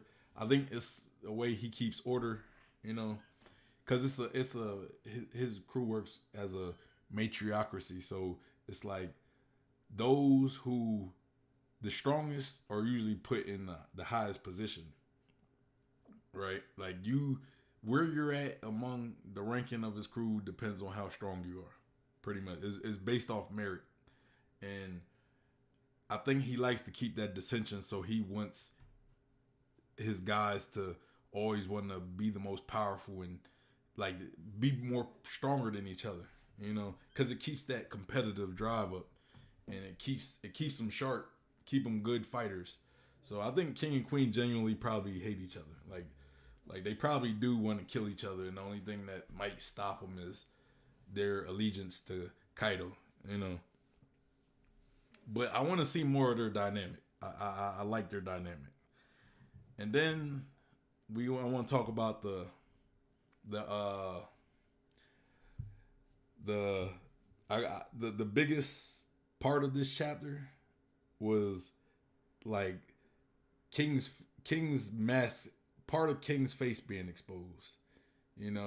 We see how King, he has he went crazy when just that little rip happened. But what is King hiding? What is King's secret? We know that he comes from a race of people who, who basically go on this thing. He's like the last of his kind. Is it like something he's hiding? Like he doesn't want people to know what he is, or is it something specific on his face that he hides? One thing I've seen a theory, some people, which I try to stay, before I do my discussions, I try to stay away from theories because I don't like my stuff being influenced by other people's opinions and theories. I don't like my discussions or my reviews and everything being influenced by other opinions. But, it was kind of hard to stay away from it after being gone for 2 weeks. And I've seen somebody point out that there was like something that looked like a tattoo on his above his left eye, right? And it kind of looked like it could be a sun, So, or it could be like that slave brand that the Toby Ropo, or not Toby Ropo, the the celestial dragons put on their slaves to say like, you belong to me. And was King possibly a slave before? Like, because think about it. King's people look like angels, right? So they could have been like looked at as like angelic beings, like people from like gods almost. Like his race of people could have been looked almost like people from heaven or whatever. And maybe they lived in Mary Joa, and when the celestial dragons came around and took over, maybe they enslaved some of his people and killed most of them off, and he was a slave. And he could have got Brandon right there. And kind of like how Boa is, how she tried to hide her slave tattoo. Maybe King does the same. You know, I don't know. Let me look in the chat. It says, Shane said, I see what you're saying. Kaido likes it. It's like that they won't team up against him, but also want them to keep them competing to get to the next promotion. Yeah. I'm trying to think. Like, have you ever watched Yu Yu Hakusho? Right? Like, if you watch Yu Yu Hakusho, right, and you go to the Dark Tournament, pretty much the main antagonist of the Dark Tournament was younger Toguro, the Toguro brothers. You know, if you watch it, you know what I'm talking about. It's the Toguro brother. You got younger Toguro, who's he's like the main Toguro, and he has like a team, right? Like his team, like him, it consists of his older brother, older Toguro, who's like much smaller, and then there's a guy named I want to say it's Kisaru or something like that, and Bui. And these two guys were like, they previously fought the Toguro brothers and lost. And basically they became followers of them through their hate of Toguro, you know. But they follow him because they want to get stronger in order to kill him. But Toguro knows that they want to kill him, but he still keeps them around because he likes the fact that they want to get stronger in order to kill him. So I'm kind of thinking that's kind of like how Kaido might run his crew. Like, not necessarily that they want to kill him, but they want to kill each other. You know? And he said Oda definitely put that on his face as a clue. Just what it is. What is it? Maybe we will find out 10:30. Yeah. You know, the Zorro fight is going to... I think some secrets are coming out, bro. I agree with you. I don't know if it's going to be 10:30, but it's going to be in the next few chapters. I hope it's 10:30. What we on? 2? Yeah, it could be 10:30. That would make sense, you know. That would make sense. Maybe 10:30, 10:31. You know. But yeah. I want to know more about King. I like the character design. I like I like the character design. I like his person. It's like calm, just stoic demeanor and everything. And another thing I wanted to say. What was it? King's Secret. Oh yeah. Okay. So I wanted to bring up it's kind of a random thing. Have y'all noticed that most of the commanders of like Yonko commanders have something where they cover their faces, right? Like they don't expose. Like there's like, aside from Shank's crew, there's one commander in every crew that covers their face. Like you got Katakuri who covers his mouth because he was hiding his mouth. You got King who covers his whole face. You have Burgess from Blackbeard crew who has on like a wrestling mask. And then if you want to consider Luffy a Yonko, you know, I don't necessarily consider Luffy a Yonko. But if you want to consider Luffy a Yonko, you got Sanji who covers his eye with his hair. So just interesting. I find that kind of interesting. I couldn't think of nobody from Shank's crew, but if there's somebody, let me know. If I'm being forgetful, let me know. But let's move on to chapter 1028. The chapter I was the most excited to talk about. Because, like I said before, there's some things that I brought up that were kind of answered in this chapter. And yeah, so there's a few things that I brought up before. But we're gonna kind of start from each point. And the first one is Momonosuke's artificial devil fruit. That we kind of got. We had CP Zero talking about. Let me pull up let me bring up that chat. 1028. So one of the CP0 agents who's talking to Rob Lucci, he said that must be the devil fruit that Vegapunk created. It kind of leads me to believe that, like, that is a special devil fruit. Like, that's a special, it's artificial, it's a smile fruit. But unlike all the other smile fruits, it is pretty much accurate to the devil fruit, It's almost exact replica of Kaido's devil fruit. And you look at all the other small devil fruits, they're almost flawed. You know what I'm saying? They're flawed or they're defective. They like the characters who eat them. They look weird. But Momo's, I want to say it's a small devil fruit, but maybe it's not necessarily a small because Dr. Vegapunk created this one where all the small devil fruits were created by Caesar, right? So it works exactly almost like Kaido's, right?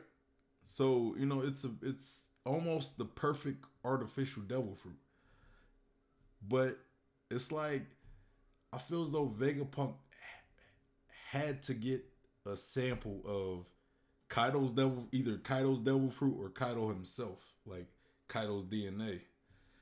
And that makes me think, like, what's the history between Vegapunk and Kaido, right?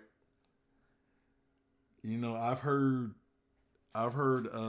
theories that Kaido was created by Vegapunk, like he was created on Punk Hazard or something. I don't really believe that, simply because I think Kaido comes from a race of ogres, right? Like we see Yamato being called the Ogre Princess. So I think he comes from a race of ogres. Kind of like Ors, kind of like Ors Jr., kind of like the Numbers. You know what I'm saying? Unless the ogres are created, unless Vegapunk created ogres, which could be possible. Or maybe one of the times Kaido was captured, maybe Vegapunk got a sample of his blood and experimented on Kaido. Maybe there was a time where Kaido was captured by the Navy and he couldn't get out, and maybe that's how that could be the favor that Big Mom always brings up to Kaido. Like he said, "Hey Kaido," she always says, "Kaido, you owe me." And it's like, does he owe her because maybe she saved him from the Navy, or maybe she got that devil fruit for him? I don't know, but I'm curious to know if there's any history between Vegapunk and Kaido. Okay, looking at the chat, Shane said, he said, Lucci, do you like that he came back? Oh, hell yeah. Hell yeah. Lucci is like one of my favorite characters, Like, to me, he was Katakuri before Katakuri. He like Katakuri, like that fight with Katakuri kind of remind me of Lucci. That's kind of partially why I like Katakuri so much, because he kind of reminds me of, like, he's like the Rob Lucci of the New World. You know what I'm saying? So yeah, I'm definitely ecstatic to see Rob Lucci, and I definitely hope we get to see more of him. I kind of wouldn't want to see another fight between Luffy and Lucci, because I think that might be like repetitive. It might be redundant. Maybe a team up. You know what would be dope? Which, you know, again, this is fan canon. I don't even know how this would be possible. But what if I would like to see a team up between Katakuri, Luffy, and Rob Lucci? That would be a crazy team up, because it would be like you get two of Luffy's most memorable fights that made him get stronger. You know what I'm saying? Because you see, Rob Lucci pushed Luffy to learn Gear 2, like to really almost master Gear 2, and Katakuri pushed Luffy to awaken his observation haki. And they were both like gateway, you know, they were both those two fighters that pushed Luffy to have to level up to the next level. Yeah, that would be a dope team up. Yeah, I don't know how it would happen, but it'd be pretty dope. You know, it'd be pretty dope. Or maybe even have a moment where Luffy is fighting, like he runs into Rob Lucci again, right? And he's about to fight him, and then Katakuri shows up, and Luffy thinks he's about to fight Katakuri, but Katakuri is like, "Look, man, let me fight this guy for you. Like I didn't come to fight you. I'm come to help you fight him." That would be kind of dope too. So, then we see two of Luffy's most memorable opponents fight. Yeah, you said Kaido is the same as Lucci and Kaido with conquers haki. The reason why I wouldn't compare Lucci with Kaido, and why I think him and Katakuri is a more better comparison, is because I feel as though Lucci and Katakuri both pushed Luffy the hardest in the arc that they weren't even the boss villain in. You know what I'm saying? Because Lucci wasn't the boss in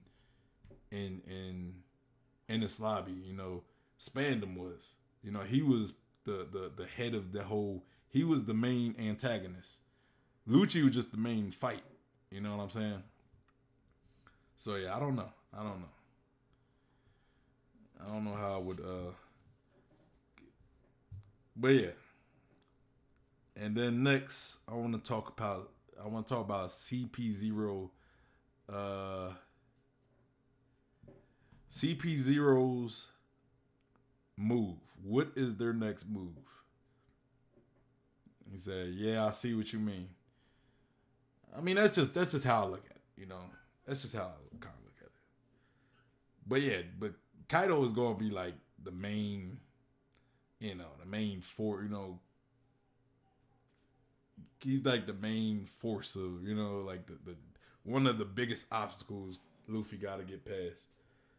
But yeah, talking about CP0 and what is their move, you know, we see that Rob Lucci basically says, "Look, on the off chance that Kaido goes down, you know, I already send ships to we send ships to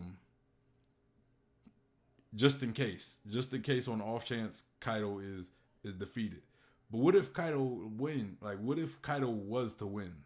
What would CP0 do? Would they still try to finish off Kaido and take over Wano?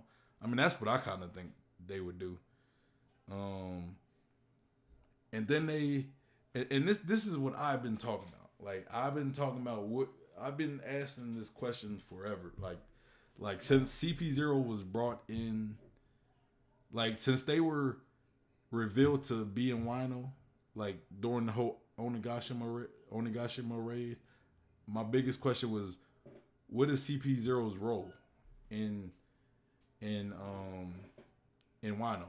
And I talked to somebody and they was like, "Hey, I don't think CP0 is going to do nothing." And I was like, I don't think that's the case, man. Like, if you got two big name pirates both weaken, I feel as though it would be in the world government's best interest to try to eliminate both of them.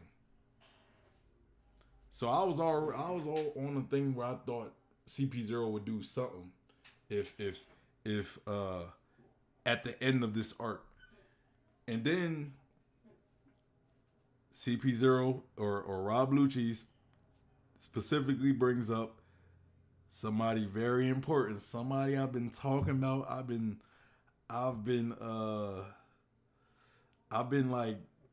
like going hard for a while, you know. Like even before I've been doing these YouTube videos, like I've been going hard, and that's Nico Robin, and her importance to the overall story. You know what I'm saying? Robin is the only person that we know of that can read poneglyphs.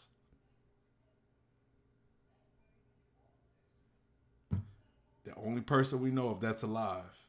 Now there could be somebody else, maybe Im Sama might know how to read the poneglyphs. Maybe the three-eyed tribes, maybe they have some type of ability that can give them, because Big Mom was talking about Puddin's third eye awakening, could help her read. But we know for sure that Robin can read the poneglyphs, and so far we know that she is the only person that can read poneglyphs. And that makes her important. And I've been saying that. I've been thinking like because I've been thinking like Blackbeard must have a plan to get Nicole Robin. He's looking for the One Piece. I don't think he knows how to read poneglyphs. Even though I think it's possible that if there is somebody else in the world that can read poneglyphs, I think it's possibly he could as well. Because Oda said if Blackbeard, in the real world, his job would be an archaeologist.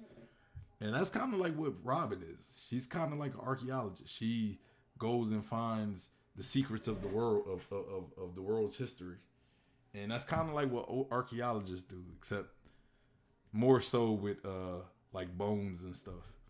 But still, I think but on all chance that Blackbeard doesn't know how to read poneglyphs, which that's probably the most likely possibility. I think Blackbeard might want to get Robin as well. I would see why the world government would want their hands on Robin. They don't want pirates being able to find the One Piece. So they're going to want to keep her. If anything, they might want to find it just so they could destroy whatever it is. I don't know, but I just feel as though Nico Robin is important, and I'm surprised people haven't been.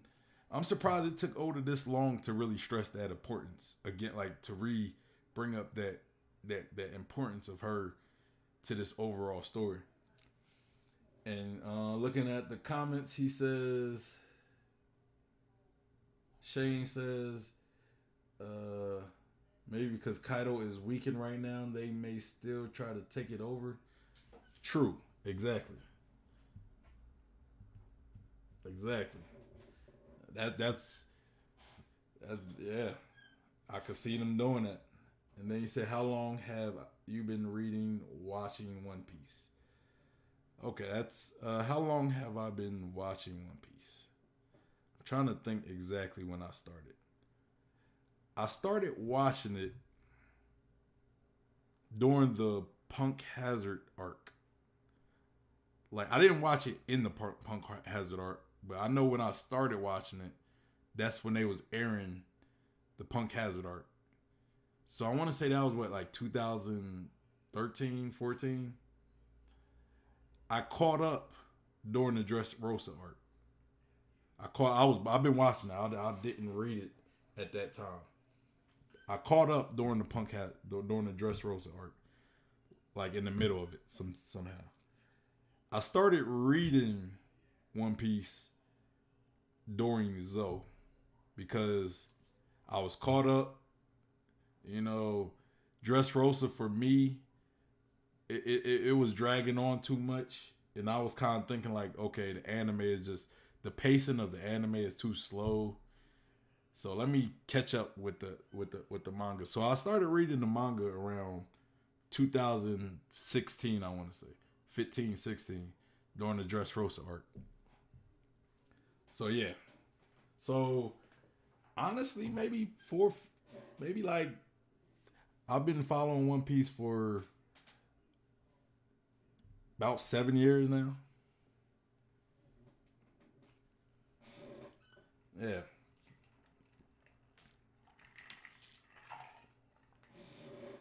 He said I've been invested in the story for about 2.5 years. It took me five tries to get into. Well, man, it's good that you was persistent, brother. That's good. It could be tough for people. You know, it didn't take me that long. I just was. I'm kind of like everybody, like a lot of other people. Like I seen the artwork and I was like, this looks stupid. It looks childish. Like why is this guy's arms like stretching and like curving and it just looks stupid. Like you know, it was that, and then I was like, it's just so many episodes, and I think at that time I was watching Hunter x Hunter. I think I was caught up on Hunter x Hunter, and I'm like, I didn't have it. I think I was caught up on Bleach too. Like Bleach went on hiatus. I caught up on Hunter x Hunter, and I just like I need something to watch. And I'm like, you know what? One Piece, it got a good amount of episodes, so I mean, at least I won't never run out of something to watch. At least not for a while. I'll give it a chance. Whatever. Hey, you know, it didn't take me that long to get hooked to it though. Like like my favorite character is Mihawk, right? Like that's my favorite character, and I got hooked pretty much during the introduction of Mihawk. Cause that's when I was like, bro, okay, they got some serious. This show is serious. Like when I seen Mihawk slice that ship, like at that time, I think that was probably the biggest feat of the story when Mihawk showed up. That was the biggest feat that we see that I remember seeing. And I was like, okay, they got some big dogs in this show. I'm gonna keep watching it. And then I kept watching it. I start following the community, like all these theories and stuff, and I kind of got engrossed in the community and fell in love with it. You know, that's pretty much how I started. And you said, okay, I started at Whole Cake at N. I want to say started manga 2016-17. So 3 or so years. Hello, my math was, yeah. I still haven't watched Hunter x Hunter. Hunter x Hunter is great, man. Hunter x Hunter, it's just on hiatus, but it has so much potential. Like I feel as though if Hunter x Hunter didn't go on hiatus, it might be my favorite anime. Like I don't know, I don't know if I would have gotten into One Piece, and right now I might be talking about Hunter x Hunter. Honestly, if Hunter x Hunter didn't go on that hiatus and I didn't end up falling in love with One Piece, I still love Hunter x Hunter. It's great. Like if you watch Yu Yu Hakusho, I think you would love Hunter x Hunter. It's a very, very great anime. Like the animation is wonderful. The storytelling. Togashi is probably one of my favorite mangaka. Like he created Yu Yu Hakusho and he created Hunter x Hunter, and both shows are what Yu Yu Hakusho is what made me fall in love with anime. Pretty much. That was like I used to watch Dragon Ball Z, but that was like the only anime I really watched. But once I watched Yu Yu Hakusho, I was like, bro, I gotta watch other anime. Like this shit is just great. Like what? Like what? Yu Yu Hakusho is still probably one of my all time favorites. It has a special place for me because it's the anime I give credit to in making me fall in love with other anime and giving other series a chance. He said, well, I'm glad you watched One Piece, and yeah, I've watched Yu Yu many times. Dopest anime ever.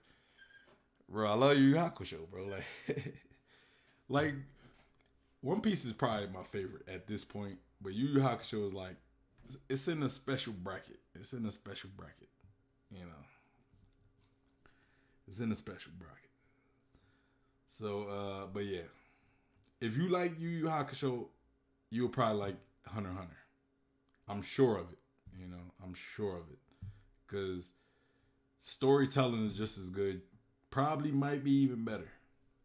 You know, the only thing I would say keeps me from saying Hunter x Hunter is better than Yu Yu Hakusho is the fact that Hunter x Hunter it it isn't complete and it is constantly on hiatus. So it's like, you know, Yu Yu Hakusho is complete and I could watch it from beginning to end. You know. But yeah, back to the chapter. Back to the chapter. Back to the chapter. So yeah, Robin, as far as Robin, I'm glad her importance is resurfacing again in the story. You know, the fact that the world government wants Nico Robin. You know, I just want to see other pirates that want Nico Robin as well. I want to see Blackbeard try to take Nico Robin. I want to see. I don't see Shanks wanting to take her. I feel as though Big Mom. I don't think she maybe she doesn't know. I don't know her and Kaido. I don't know. But I like the for Oda to showcase Robin's importance. And then I want to talk about what will it take for Momonosuke to stop Onigashima. You know, and I don't mean necessarily ability wise because I think he has the potential. I think he has the tools. He just has to learn how to use it. But what is going to be that thing that pushes Momonosuke to be like to just I don't know awaken his full dragon abilities to in order to stop Onigashima? Can he stop Onigashima? I don't know if he could fully stop it, but maybe he could redirect Onigashima somewhere else, you know, to where it doesn't land on the flower capital, you know. And if he stops it, will this be his defining moment? You know what I'm saying? Like we look at let's say Odin, his father, you know. Odin has many dope ass moments you could say define him, but one of his defining moments in his legend was the what was it, the Hour of Legends, when he basically held up his retainers and while he was boiling for a whole hour and then he threw him out and died. That was Odin. That was probably what I would say is Odin's defining moment. You know, for Momonosuke though, him saving the flower capital and stopping Onigashima, that could be his defining moment. Unless he has a moment like Odin where he's holding up his retainers. I don't know. But I think this might be Momonosuke's defining moment if he can stop Onigashima.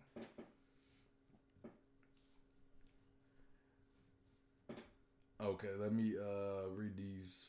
You said, my bad, bro. I'll be around for more of these. I don't mean to take off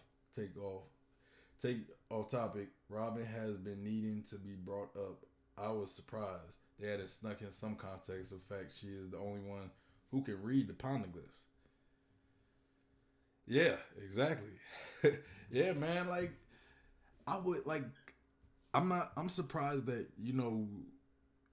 when the Straw Hats are selling from island to island, there's not like other pirates that are like, hey, give us Nico Robin or we'll kill you. You know, like stuff like that. Like, just little things. It doesn't have to be like an arc that's dedicated solely on different pirates trying to kill it, like trying to get her, but like just showcase that she's important.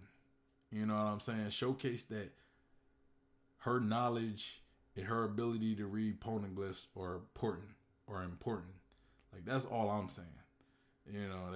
And I think Oda is doing that. Is finally doing that with CP0, and it would be Rob Lucci who has history with her who would stress that, which is kind of smart. It's kind of smart I like that Oda storytelling because it keeps that consistency. But I just want to see other pirates and other major players care as well. You know what I'm saying?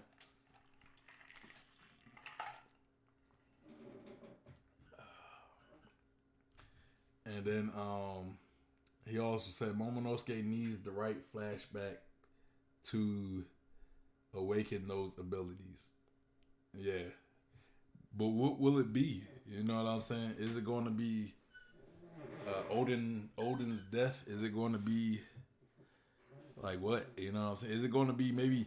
I'm kind of thinking maybe if Kinemon isn't dead yet, if Kinemon still survive, maybe Kinemon might show up, talk to Momonosuke one last time, and then maybe he might die, and then after he dies, that's like that boiling point where everything clicks for Momonosuke. Like that's what I'm thinking, cause you think about Momonosuke and Kinemon's like relationship. They're almost like it's almost like father and son if you think about it. Because from their introduction, Kinemon said that Momonosuke was his son, just to kind of protect him, and then he's just been with him, ever since Odin died and they escaped into the future. Kinemon has been with him the whole time. You know what I'm saying? So yeah, that's kind of what that's what I'm thinking. And then we got Jay Franklin with a money emoji. And give me that money. Now I'm like, it was good, bro. But yeah, moving on, we got the Brachiosnakeus, which is I just kind of wanted to point this out. I thought it was a funny moment in the story. We get Queen basically shooting his neck out, which I'm curious how that works. How long can he survive with his neck being detached from his body? You know what I'm saying? And what happens if his body gets hurt while his neck is gone? Like, what if it gets destroyed? Can he regenerate a body? Like Cell or Majin Buu from DBZ. Can he regenerate? Will you have to rebuild one? I don't know. That's awkward. And I'm curious if his regeneration is if it's like, or if this ability is a innate ability with his devil fruit, or is it an augmentation? Because we see how he's like augmented it, like how he has cybernetic pieces. So I would kind of think it. I mean, seeing how people act when they were saying like that's the true nature of his of a. I'm trying to see. Let me see what it says. I'm trying to think what everybody who was around him was saying. Like they like, oh, it's the true power of the ancients. So it kind of sounded like people were saying like that's his innate ability, but I feel as though it might be an augmentation. For him to be able to shoot his head out, his neck and his head out, and detach it from his body and not be dead, that gotta be an augmentation. It's not like Orochi. Like Orochi got multiple heads. If he loses a head, then he got other ones to keep him alive. But I don't know. What do you guys think? Augmentation or just a natural ability, his normal ability? And then we gonna go into Sanji. Good old Sanji. And this is something I kind of talked about in a previous video where Sanji kept bringing up the fact like, hey, my body feels weird. Like he was like, hey, and this was after he used, I think this was after he used was this after the first time he used it? Or maybe this, I don't remember when he started saying it, but there was a point where he was like, it was a point after he was using his suit, his raid suit, to he started saying like his body felt different. And I remember I was discussing this with somebody, and I was like, I told him, I'm like, what if his raid suit awoken his dormant Vin smoke cells, right? Because from when we seen Sanji's flashback, he was looked at as a failure because he was almost like a normal human. His brothers and his sister, they had, they had like superhuman bodies. Like they had stronger bodies, like iron bodies. Even as kids, they were like superhuman. They were superhuman as kids. Except him. He was just a normal kid. You could punch him in the face and I want to say it was after his second or third time. Yeah, it was his second or third time using it. And I brought that up, and I don't think nobody really thought nothing of it. Like, they were like, yeah, they could be. But now, seeing how, I think it's pretty much confirmed. Like, I think, like, kind of my theory on it was confirmed, and I'm kind of glad. I'm happy about that because, like, yeah, but I don't know if the raid suit kind of activated these cells, and the more he uses this raid suit, the more it may like activate his cells even further. Might evolve his cells even further, and if that's the case, what is Sanji's potential? Like, for real, what is Sanji's potential? Man, that's scary. That is scary to see. Like, before, think about it. Think about this. Before, like, Sanji has been strong.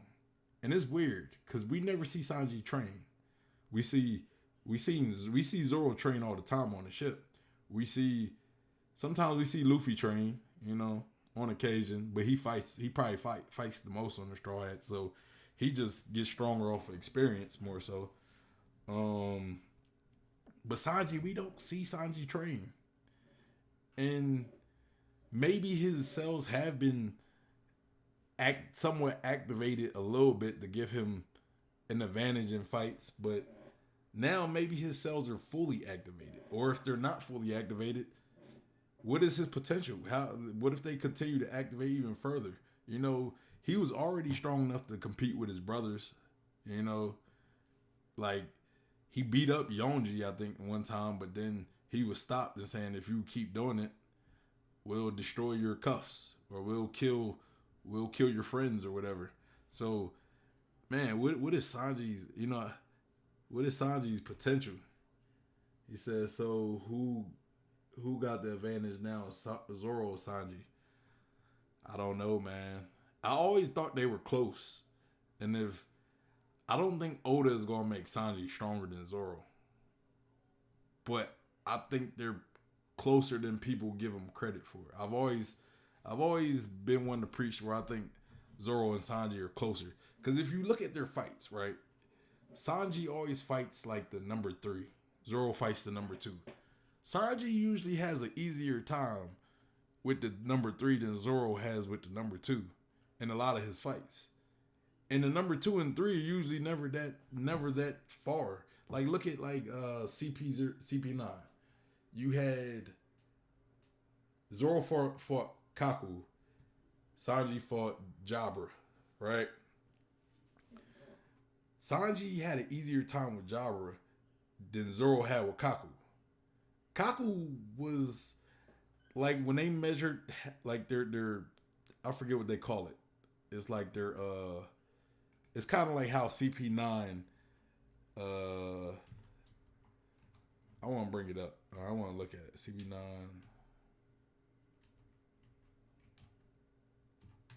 Like, it's something like their Dariki, right? It's like their Dariki. That's what it's called. Kaku's Dariki was 22. It was 2,200.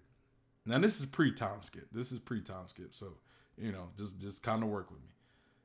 Kaku's Dariki was 2,200. He fought Zorro.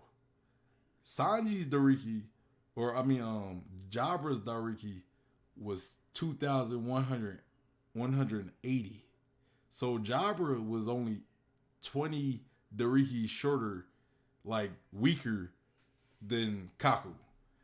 Now, if you look at the actual fight, Sanji had a relatively easier time with Jabra than Zoro had with Kaku. Now that's not me saying that Sanji's stronger than Zoro. I'm just saying like I would say Jabra and Kaku are nearly even, but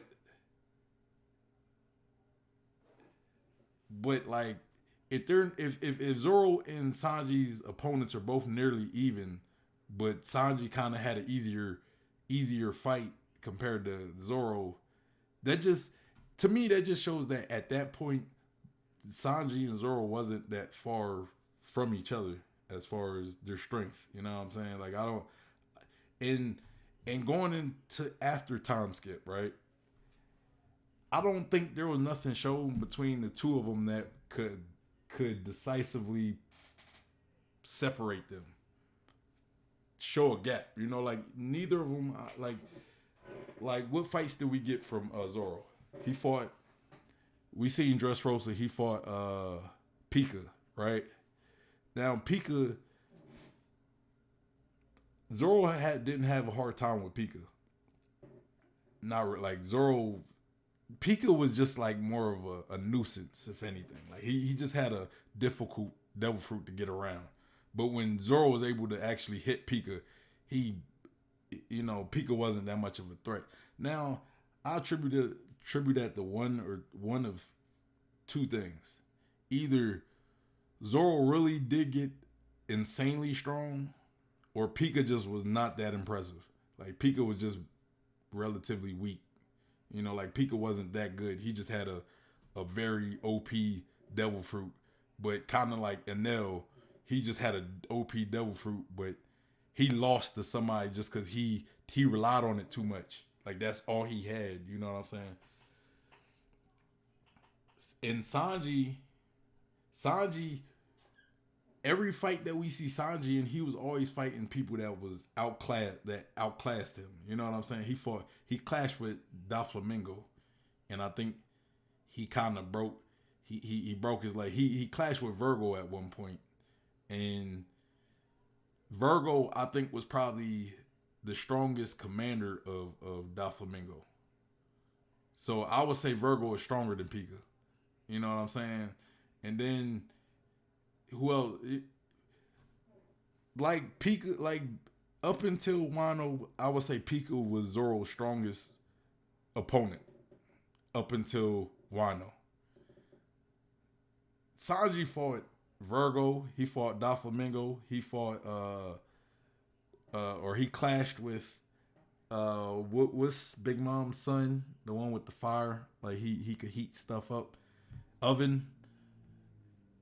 Sanji's been competing with some heavy hitters since like the whole New World. Yes, he's been on the bad end of the short end of the stick, but Zoro's strongest fight, if I remember it was Pika, So it's kind of, for me, it's kind of hard to measure who I would say is stronger between them. I think Zorro is probably going to be the stronger of the two, and even with this level up of Sanji, I think if anything they might just be more even. They might just be more equal. Because I think there was a point when Zorro got his sword. Like if this is Zorro, this is Sanji, right? Zorro got his sword. Well, let's say Sanji got his raid suit. Bam, it brought him here. Zorro got his sword. Or Zorro got his sword, it brings him up here. Sanji after his awakening, maybe like right here. Like I don't know. That's hard to say though. As far as who's stronger of those two. But yeah. And if you look at their fight now, right? Like their fights now, Zorro is kind of having a little trouble with King. Sanji just shrugged off some attacks from Queen. I mean, Sanji's looking a little better than Zorro at this point. You know, when it comes to their individual fights. Now that could also be attributed to maybe King is just way stronger than Queen. I don't know.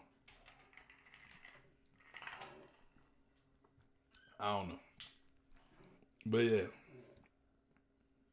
I also want to say, talk about Sanji's inability to separate himself from his family. Like, you see now, he's almost, his body is like catching up to the other Smokes. So, and he's not liking that. Even though it's making him stronger, he doesn't want it. You know, he'd rather be weaker than to get this this Smoke upgrade. And he doesn't want to use the raid suit. He doesn't want the Smoke body. He doesn't want none of that. He don't want nothing to do with the Smokes. But I think this is just making him to where he can't separate himself from his family. And the fact that he can't separate himself is like, I think it's going to come to a point in the story where he's just going to have to accept his family lineage. He's just going to have to accept it. And he's just going to have to, you know, accept the upgrades, accept the upgraded DNA, I guess, accept the wearing the raid suit. I think that's going to be the case. I think that's going to have to be the case. Chat. Sanji looking like a real chef right now. He cooking that boy up. He cooking Queen up, boy. He do. And I think there was something else I kind of forgot to.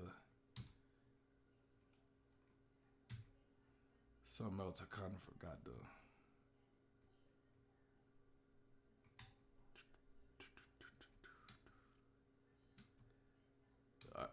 All right, so I guess this is the last point. The last point I kind of wanted to talk about, and that was who is on the ship. So there was a part, okay, during the Lucci conversation with the other CP0 agent, he basically says, you know, we got some ships coming to Wano, right? Now I think there's like a major, I think there might be an admiral on that ship. It wasn't implied or anything, but I think there could be an admiral on that ship. And my first guess would be Kizaru. Now everybody know I'm a Kizaru fan. He's like one of my favorite characters, like my second or third. I want to say second, and then maybe Garp for my third. You know, so it'd be Mihawk, Kizaru, maybe Garp. But I think it might be Kizaru. Cause I think, cause remember back when Akainu was talking about like Big Mom, there being an alliance, and Kizaru was basically like, "Hey, send me, put me in the game, coach." He said, "Put me in the game, coach." So I'm like, I think Kizaru could be on that. Like maybe Akainu was like, "All right, go ahead," Or somebody else told me. I think that's the likely of the two, because there's another one where somebody else told me, you know, they kind of threw it out there, and I think Kizaru is Kizaru mostly because it kind of was foreshadowed, like when Kizaru said, "Hey, I'll go," and then it kind of was like, we don't really know about them samurais over in Wano, so just stay here, chill out for a little bit, you know. But I think Kizaru was on standby that whole time, and I think now they put him in the game. But somebody said somebody in the Discord, the One Piece Discord, if you in the chat, man, the One Piece Discord, join the Discord. It's the link is in the description box. That, and if you're on Facebook, we got a Facebook group as well. But somebody said it could be Green Bull. It could be Green Bull. I forget his name. Ryu. I can't remember his name, but Green Bull. And I think there's another admiral, another new one that we I forgot his name. but it could be one of the new admirals, and it could be. But the reason why I think it's Kizaru is just because he already said like, hey, he already told Kaino that he'll go, and we haven't really seen Kizaru really flex. We didn't see him like serious, and I think if he was to go to Wano, this would be his chance to really be showcased of what he could do. Because I think Kizaru has not showed what he could do at all. I think he's been pretty playful in all his interactions with people, because I think he is. I think he is that strong. I personally think he might be the strongest admiral. If you look at like Light, bro, like let's say he got serious and he just started zipping everywhere. And not many people would be able to contend with that. But I don't know. I think Kizaru might be on the ship, maybe one of the other admirals. But what do you guys think? You guys let me know in the comments or the chat. Who do you think? Do you think there's an admiral on the ship? And if you do, who you think it is? Or do you think it could be another big name Marine officer that could be on that ship, like maybe Garp? Even though I think Garp is retired, so I don't think he would be. Anyway, you guys let me know what you think. What you think of chapter 1026, 27, 1027, 1028. What do you guys think of the chapters? What was your favorite things about these chapters, And again, if you haven't already, make sure you subscribe. I'm gonna be doing a One Piece giveaway. You see that Straw Hat Jolly Roger I got in the back? I got 2 more. I'll be giving away. So it'd be a nice little addition to somebody's wall. And all you gotta do is subscribe and I mean that's not all you gotta do, but once we get to that 50 subscribers, I'll be giving away those 2. And once we get to that 50 subscribers, I'll be telling you guys how you could win, how the contest is gonna go down. But yeah, anyway, that's pretty much all I got for the chapters. We've been going a good 2 hours and 30 minutes strong. I appreciate everybody who watched this. Make sure you like, comment, subscribe if you haven't already. Remember the 50 people giveaway. Yeah, I just got a comment in a good chat from Shane talking about Kizaru is strongest, but Kaino is more willing to put aside any morals. Yeah. Look, again, I don't know I'm not going to like say for sure Kizaru is the strongest. I think if you're talking about devil fruit potential, I think he could be the strongest. Like if he really utilized light to the highest of his potential, only few people really beating him, and the only people that beating him is just because they got like a counter devil fruit, like maybe Blackbeard because he got the dark, he got the Yami Yami no Mi, maybe Fujitaro because gravity does affect light, but Fujitaro also has to have like black hole levels of gravity. So yeah, but they're more so beating him for just matchup reasons. But as far as just pure power input, I don't know. I think Kizaru could if he's fully using his devil fruit to the highest potential, you could probably blow up a planet if he wanted. He could be like a planetary, It could be, yeah. All right, you said I'm gonna head out, my new friend. I hope I'm around for more of these, bro. I do these One Piece chapter discussions every Sunday. I try to do them every Sunday after the chapter, the official chapter releases. And if there's no chapter that Sunday, I'll just do a normal, like I'll do a discussion. But I try to do them on Sundays at 4 p.m. Central. That's like 5 p.m. Eastern Standard Time. I don't know where you're at in the world, but because I'm about to wrap this up too. But I try to do it those. I'll probably be doing a collaboration this week, most likely tomorrow. So look out for that. Tomorrow, maybe around like 4 p.m. Central, I'm gonna be collaborating with my friend Elids. I've done streams with him, so so that should be tomorrow at 4 p.m. Central, about the same time. And again, there's no chat. I don't think there's a chapter this Sunday. I think there's a break. I'll be doing a discussion then as well. So yeah, appreciate y'all. Appreciate Jay Franklin. Good chat. Thank you, bro. It was. Yeah, so again, like, comment, subscribe. What did you think about the chapter? Again, like I just said, I'll be doing a collaboration this week with Elids. That should be going down tomorrow. I gotta see what his schedule is looking like. He said he's good, but you know, if nothing comes up for either one of us, yeah, we'll be doing a collab tomorrow as well. Hope most likely at 4 p.m. Central. But yeah, I'm gonna wrap this up. Y'all have a good one. It's Sean P. the Bluff Guy.